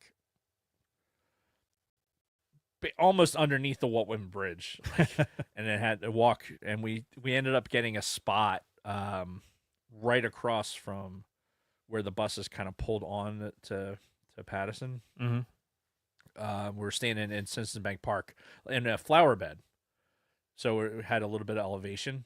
So, you know, they're riding on the buses and they're on the upper deck of the bus, you know, so you can see all the players and shit that are up there. Yeah. So we were in place, ready to go, had a little over 2 hours to kill, you know, before the parade started. And my niece actually was at the parade, and you know, my daughter was texting her, and she was over at Xfinity Live, so she found her way over. And there was a fuck ton of people there, like where we were. There was a fuck ton of people. Right. So it's like, holy shit. But up in the flower bed, it wasn't too bad. Like there was bushes behind me that people were. I mean, peeing in the bushes is one thing, right? Peeing in the bush is one thing. It's expected. Right. But peeing in a bush that's like 80% open, like there's one thing where it's like a hedgerow where it's like kind of solid, Yeah. right? Oh yeah, nobody can see me on the other side of this. And then there's like, if I'm standing here with my dick out, like you could probably tell what color pubic hair the dude has because you can see through the bush enough. And there's like Citizen Bank Park security is like on the other side of this bush hedgerow. So like right behind me, there's like dudes peeing. Like, all right, whatever. It's Philly. It's a parade. Yeah. Fine. So I'm standing there to take pictures. look, I'm unfazed at this point. I'm a product of my environment, right? I was born thousands of feet from the spot that I'm standing in, so whatever. Mm. So get a couple hours go by, and everything kicks off, and the buses go by, click, click, click, get a bunch of good pictures. Very, very cool. And I was like, all right, let's get going. We got to move, right? We got to get out of this crowd and fucking get moving to the car and get on the wall to fucking get these kids home. So going to get out of the out of the hedgerow there, and as I'm clearing through the one area, I'm like, okay, we're gonna go through the spot because there's a pylon there, like big, concrete pylon for the stadium, and I'm like, and a guy had peed like there a bunch of times, so I'm like, all right, we're gonna go in this way, but I'm gonna try and step over this pee, and I was wearing like snow pants. Okay. And this snow pants restricted my leg movement, so I couldn't lift my leg high enough to clear the ledge onto to get to the concrete on the other side of the flower bed. So when I lifted my leg up and then was moving forward, like I had momentum, camera in one hand, momentum in the other. And I hit this ledge and just was like, 280 pounds, just started obeying gravity. And I fell like kind of sideways like this. I pivoted straight into the fucking pylon with my face. Oh, no. Right? And I wasn't wearing a hat like this, a brimmed hat, because I had fucking, or what was I? I don't even remember. I was wearing a hat. I was wearing this hat because I gave Kate my my stocking cap. So when I fucking fell, wham, hit my fucking face on this pylon, on this concrete pylon. And I remember hitting it I remember getting blasted in the face. And then I was falling backwards from that. Put my hand down to try and catch myself, and then landed right onto my fucking knees, and then from my knees I went boom right onto my back. Like, fucking hell. And it was more like, so after it happens, I thought you were going to say you fell right into the piss. I managed to miss the pee. Okay. My momentum carried me enough out of the flower bed area that when I fell, as I was falling, my feet came out of the flower bed. So the ledge was I was stepping up, not down. Yeah. So my foot caught the lip of I was stepping up. So I was falling this way. So it's not like I fell down, which would have been so much worse. But the energy expended after I hit my face into the fucking pylon, so boom, fall. And I'm just laying on my back, just like, fuck, fucking sunglasses are in a pile over here. Big scratches across them. Because when my fucking face hit all the way to the sunglasses. And then everything falls off. So then my daughter's boyfriend goes to try and help me get up. And he underestimated my mass.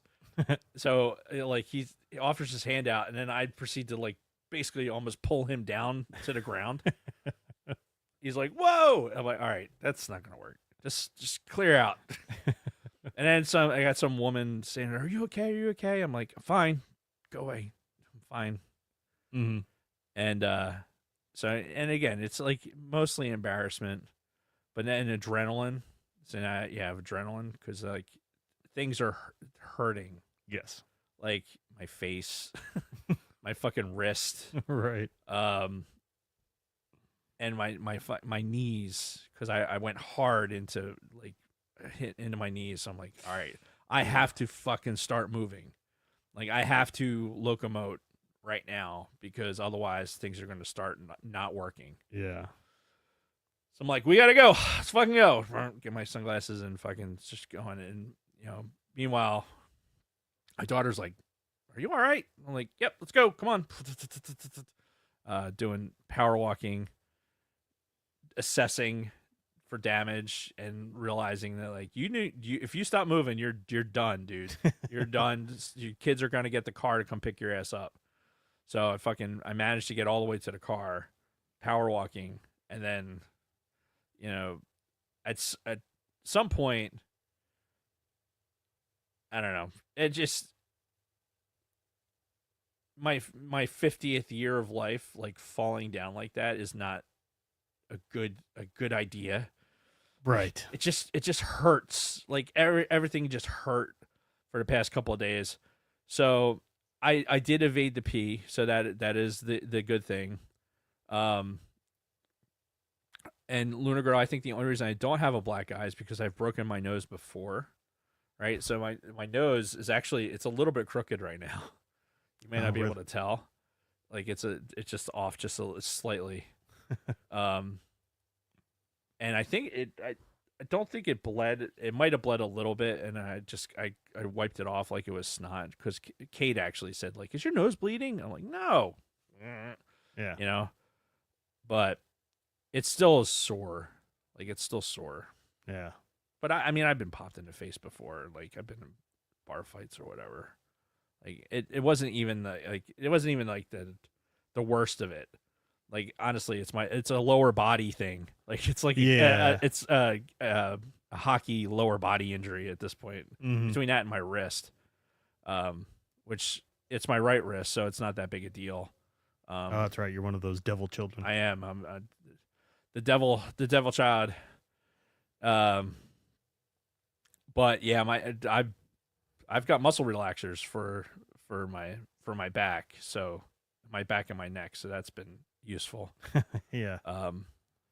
So yeah, it doesn't pay to fucking be old. And honestly, if I had been drinking, I'd feel a lot better about taking a fucking spill. Mm-hmm. But being sober and fucking falling in front of people, not fun at all. Yeah. But I managed to get my adrenaline up enough to get to the car and get everyone back to the house safe and sound, and then take pills and watch the speeches for the parade and see all of the fucking people. Dude, there was, I don't know how much of it you watched, if anything. No, none of it. Or if you've seen anything on social media, but there was fucking, I think they were talking like 1.5 million people. Damn.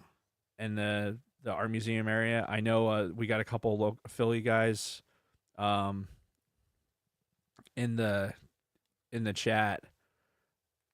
I know that you could not have paid me enough to be in some of those crowds. Like when they were coming up Broad Street before they turned to go into Ben Franklin Parkway, and in that area in Love Park and everything, there was people. It was like this in the last parade too, but it was just even more. Everyone who at the last parade was like, no, it's too cold, or no, it's like, I'm not going to go. There's too many people or whatever. And all those people that were sorry they missed it, they all showed up for this one. Right. Plus all the people that went to the last one, because they're all probably had the same thought I did, was like, well, I don't know how many of these we're going to have, so I don't want to miss one. Mm-hmm. So I'm going to go. Questioning my life choices as I'm standing there in the cold. Face smashed. Right. Yeah. Well, yeah, even before that. Yeah. But yeah, it was, the vibe was just so incredible because there's so many fucking people. Yeah. And we didn't have like the Jason Kelsey-esque like speech to for everyone to fucking rally your troops behind. But the parade itself was spectacular. Like how many people showed up and how much the city was super on it. They had,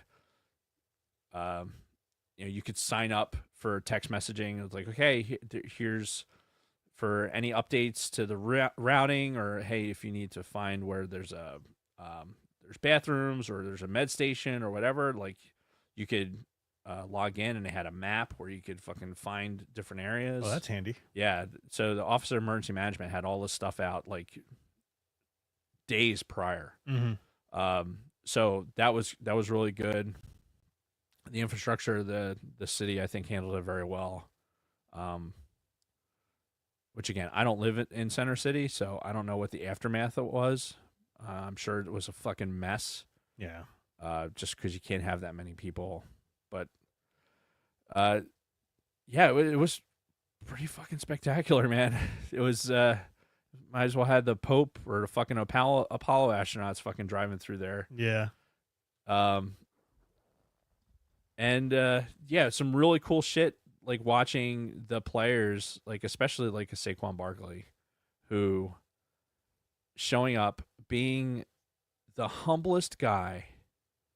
Like, you know how like sometimes you think, that guy really can't be like that, right? Mm-hmm. Like that's an act. It's gotta be an act. And the Saquon dude, it's not an act. He's really that guy. Yeah. And I'm sorry to the Giants fans that I know are listening. And this is, I know you don't want to hear this, and I'm not throwing this out there just to troll it, but if I'm a business owner, right, of any business, Mm-hmm. and I have an employee that is far and away, this is my guy. This is the guy that works harder than anybody else. This is the guy that motivates everyone else around him. This is the guy. Mm-hmm. How do you let that guy leave your organization? How do you let that happen? Because to a person, everyone in that organization knew he was that guy. Yeah. Except for that fucking ass clown that let him go. Like, they made the decisions to say, okay, this is where we're going to spend that money. Mm-hmm. Like, that dude, not only does that dude need to be fired, he needs to be put on a fucking Epstein Island or some or some fucking thing. Right? Because that is just shitty business decision. Yeah. Like, Barkley shows up in Philly, right? And Penn State guy. He's already a PA kid. Mm-hmm. Shows up in Philly, is a presence in the fucking locker room already, has a hell of a season. I'm going to be hurt half the time. No, fucking 2,000 yard, practically breaks the rushing record season, right? Completely selfless. All he wants to do is fucking get on this team and win. Is mic'd up on the sidelines, fucking walking around, keeping everyone else's head straight. Yeah. Right. People are trying to tell him how much he meant to the team, and he's deflecting all of it. It's just unbelievable what this guy brought to that fucking team. Mm-hmm. Generational talent that shows up on your fucking team and is also not a fucking head case. Right. And then the same guy shows up to the fucking parade and sees the ball boy in the fucking crowd. Like, hey, you belong in the parade with us.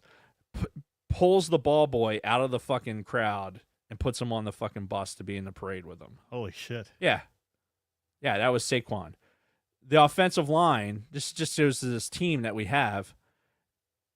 They saw the fucking I can't remember the kid's name. They did an expose on him for on ESPN. They did a really good job with it. Two kids, they played football for Princeton. One of them's a local Philly kid. The other kid, they were in the terrorist attack that happened in New Year's. Oh. Down in New Orleans. And the one kid, died. The other kid, he was like really a lot of injuries, like still in a wheelchair, like his leg and everything else, but they were both diehard Eagles fans. Yeah. They played football at Princeton together, these two kids. And so the Eagles like brought them down to the Super Bowl and everything else, like, cause it's just been a thing. And then, so he was at the parade, just there watching, Mm-hmm. and they saw him and be like, no, you're coming up on the stage with us. Right. There's just a level, this city, I've said it before, the football is a passion in this city. Like people love Phillies. They love their baseball, right? They're passionate about the Phillies, but football is their ride or die. Yeah. Right? This team lives and dies by the Eagles. And if the Phillies, the Phillies, you could be at a Phillies playoff game, and in the middle innings, and somebody could come out with the Eagles chant, and you could get 35,000 people giving an Eagles chant in the middle of a Phillies playoff game. Mm-hmm. I mean, that's the impact that the fucking Eagles have on this town, and then you see it come out in this fan base. And I will take the Pepsi challenge against any other fucking fan base that wants to stand up to that. Any one of them. Yeah. Especially for football. So, anyway. So we got about 15 minutes left. You got anything else to get to before... The only other thing I want to talk about is this fucking wind that we've had. Yeah. Right? I want to do just a public service announcement for the fucking... When the weather service is saying these warnings, right? About, hey, here's a high wind warning. Mm-hmm. Even I, who knows better, kind of disregarded this wind warning because we've been getting these weather warnings that have been so generalized that it's like, oh, okay, well, that they're sending this general warning out. Yeah. This wind that showed up the other day, like, has been annihilating trees and like doing so much damage. Like, I had a shed blow out in front of me yesterday. Oh, damn. Like this metal shed just kind of went, just peeled out of somebody's fucking yard and went across. But a whole shit ton of trees, and like the tree out front of my house. So I have one tree left in my yard. Mm-hmm. Right? We got rid of all the other ones that were potentially damaging to the house. We have this one pine tree that is it looks like yours. Yeah. That are out here, just not as full. And so we thought, this tree is fine. It's healthy. No issues whatsoever. My neighbor comes across the street yesterday and knocks on the door. He's like, this tree, you need to move your car because this tree is like trying to come out of the ground. Mm-hmm. We're like, what?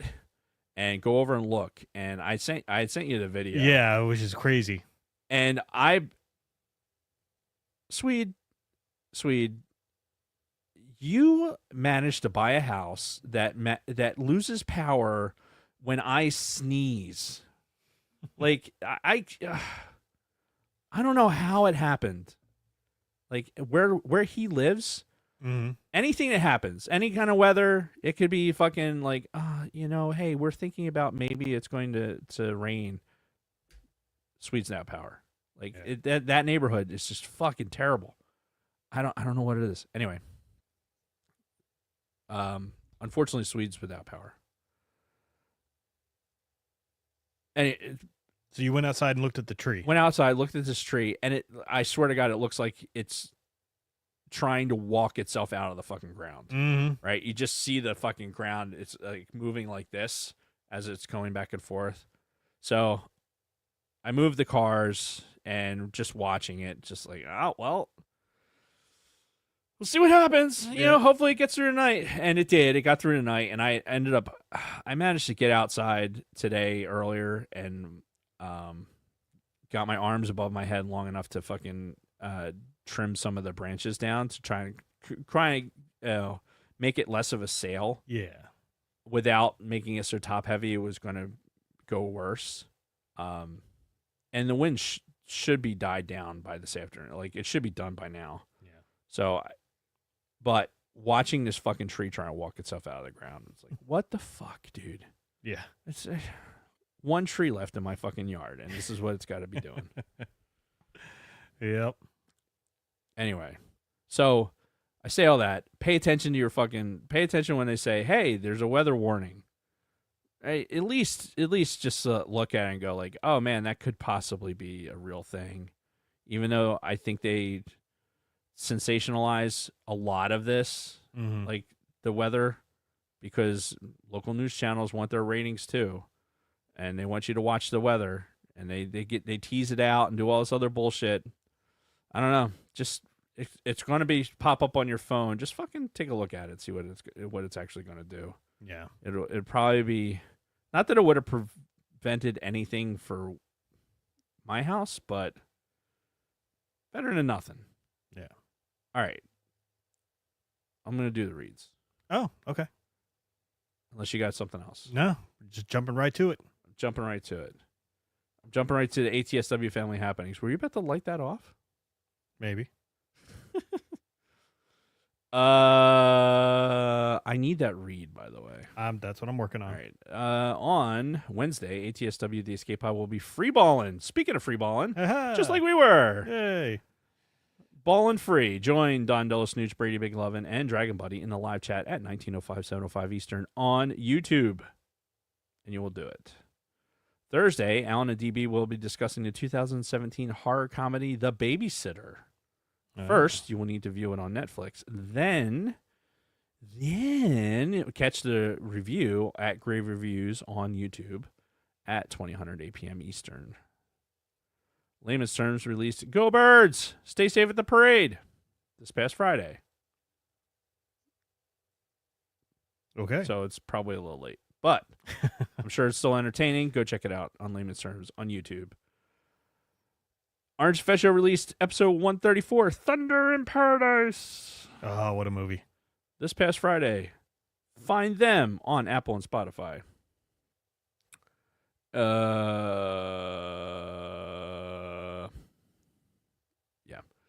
Big Swedes metal band Till the End is headed to Budapest in March. God, that's almost here. That is almost here. Mm-hmm.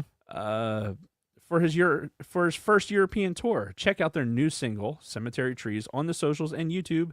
It friggin' rocks. Subscribe to his shit. Look for Till the End, because their social media, he was just taking pictures for the next video. He trekked his guitars all the way out to fucking Arizona, do some shit in the mountains. Dude, it's a fucking thing, man. Wow. Big Swede's a fucking animal. And yeah, he's a rock star. That's right. He's our rock star. Yes. He's our rock star. Yes. Nobody else can have it. Nobody else can have him. Our rock star. Yeah. So fuck off, everyone else. You can find us at bio.link Sidebar Cantina, where you can find all links to Patreon, YouTube, our audio podcasts on Apple, Audible, and Spotify, and on social media platforms, including X, Instagram, Facebook, Twitch, and TikTok, and Discord. Once in a bio link, simply click the symbols under our pick to go to your platform of choice. You can also find all of our past Spotify mixtape playlists. Also in our bio link in the TeePublic merch shop. Choose from 7 designs on everything from t-shirts to hoodies, tote bags, phone cases, stickers, pen, wallet, magnets, laptop cases, nothing, man. Let's know the Jason pick. No! Go to bio.link / the Sidebar Cantina and click merch. Reviews. We have a review that we received. It's been a while now. It's been a few weeks. But, we made a promise that if somebody wrote us a 5-star review on Apple, that we would read it however they wish. And this particular person, Hench66, said this should be read in Scottish Dave's voice. So, have at it.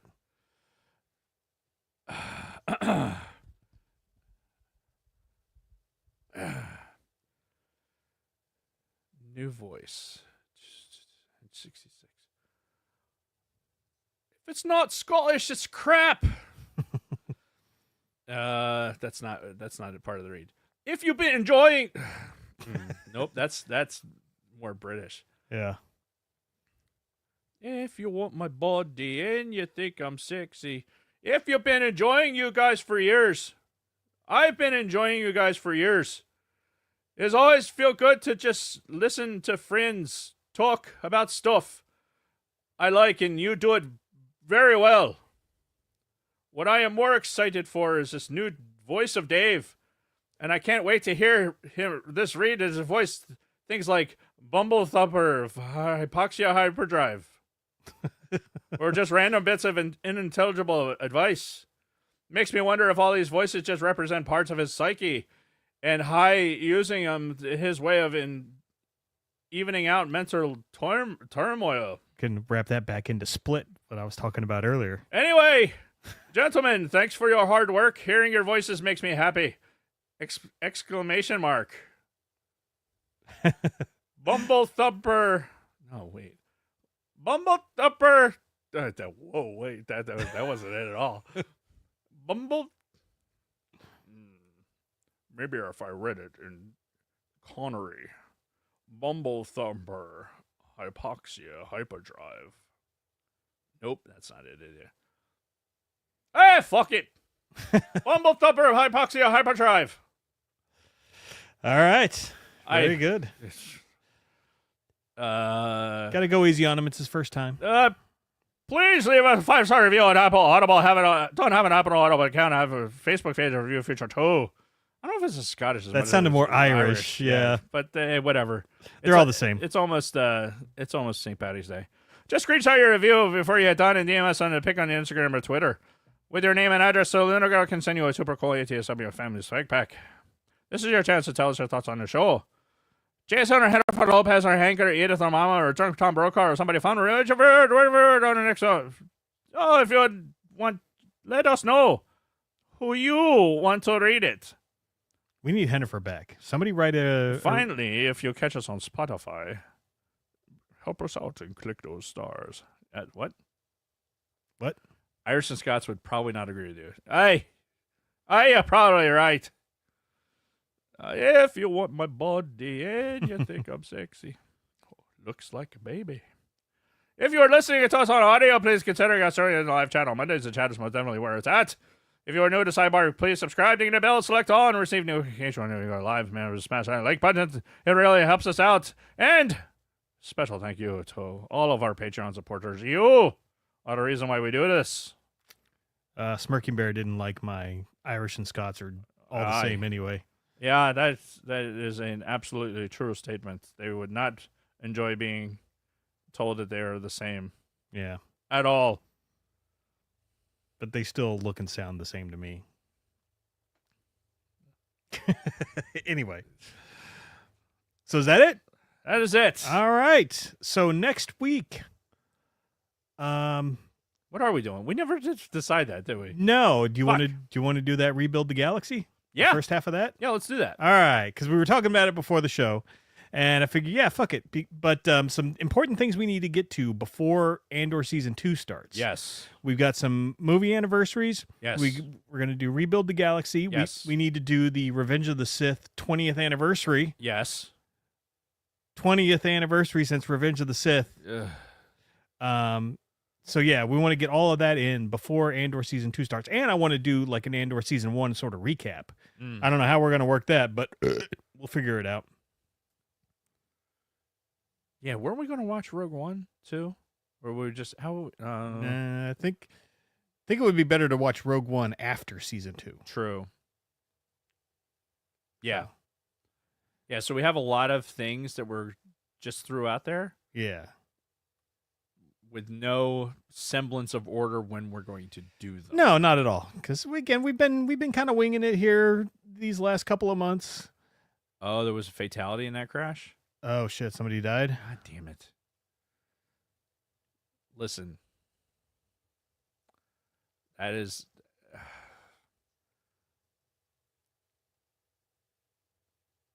a different crash. Not the one in Canada. She's talking.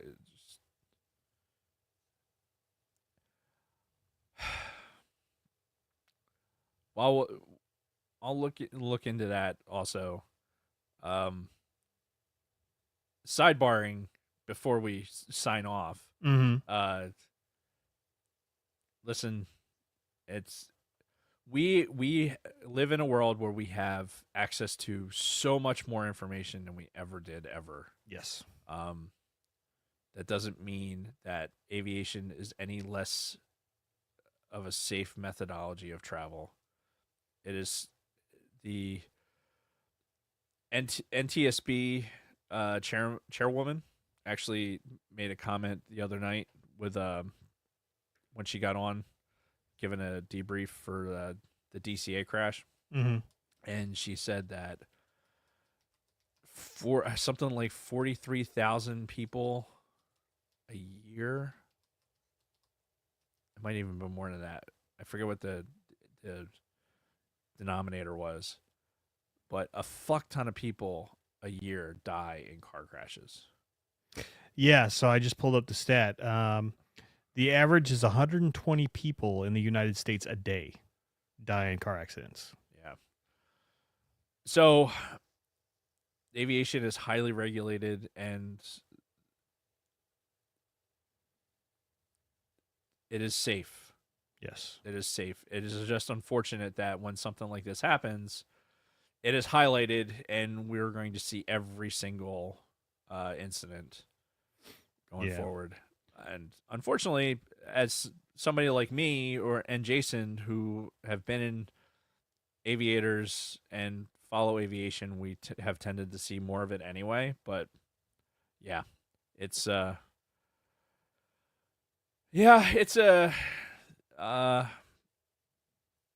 sometimes having all the news at your fingertips all the time is not a good thing. No, probably makes people afraid. Probably why a lot of people were scared to leave their houses even a year or two after COVID. Yeah. Because they had all this shit shoved in their faces through all these news outlets and everything else. Yeah.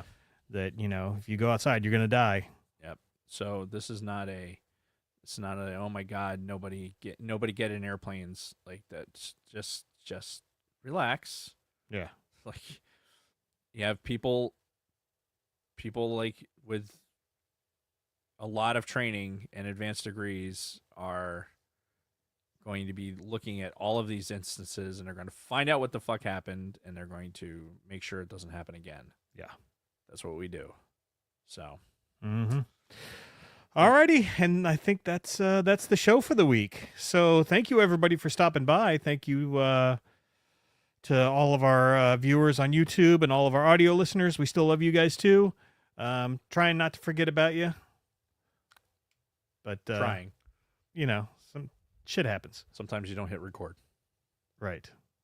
But you weren't here. We were remote. It was a big mess all around. So anyway, until next time, guys. When we do Rebuild the Galaxy episodes 1 and 2, Dave and everyone else, may the force be with you. May the force be with you. Clunk.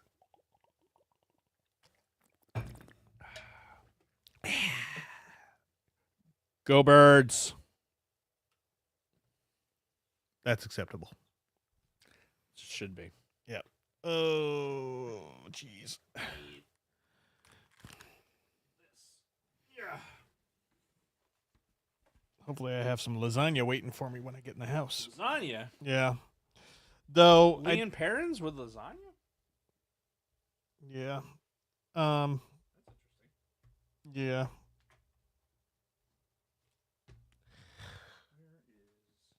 we still live? Yeah. Hello. Hi. Hello there. Oh, real quick, if anybody's still on, nice. I'm going to read through some movie anniversaries, and if there's anything anybody wants to really see us cover, chime up in the chat. Cinderella, 75th anniversary. Teenage Mutant Ninja Turtles, the original movie, 35th anniversry. Can't believe that's 35 years old. Pizza Dude's got 30 seconds. Jaws, 50th anniversary. I think that's a must. Yeah. We can't. And Back to the Future, 40th anniversary. I kind of feel like that's a must as well. Yes. X-Men 25th anniversary, can't believe it's that old already. Toy Story 30th edition or 30th anniversary. Yep. Edward Scissorhands 35th. Lady and the Tramp 70th. Psycho 65th. Empire Strikes Back 45th. Popeye 45th. That's the one with Robin Williams, right? Yep. Yeah. Stuff of nightmares. Yeah.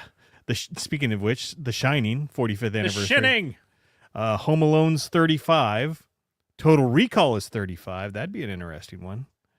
Yeah, I meant to look. Oh no, I did. I put what month that came out, right? What month did I put? May.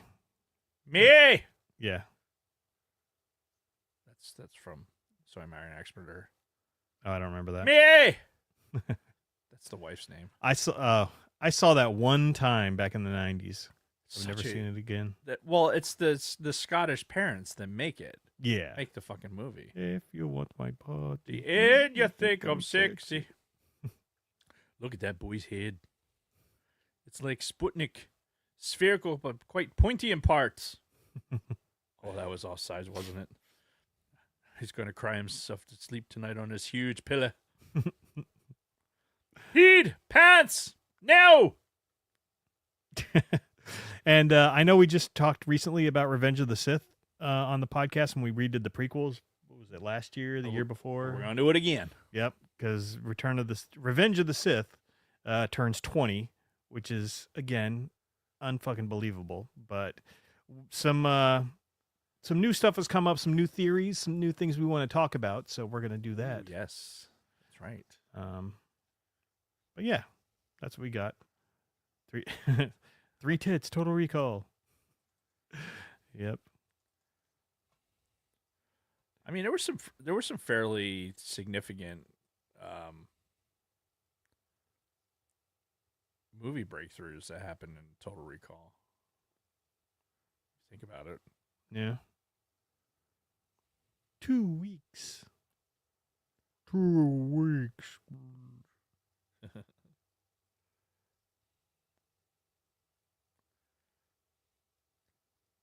Man. So I think talking about like Cinderella and Lady the Tramp, I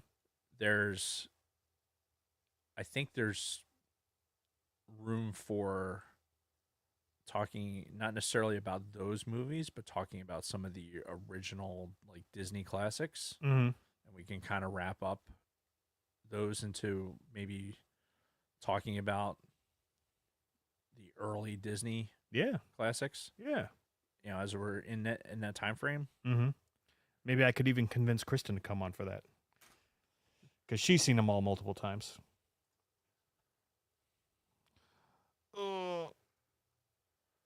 If you want my body and you think I'm sexy, come on.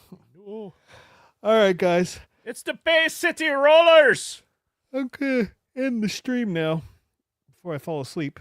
So good night, everyone. Bye, Thanks everyone. again. Thanks again for joining us. Bye. See you next week.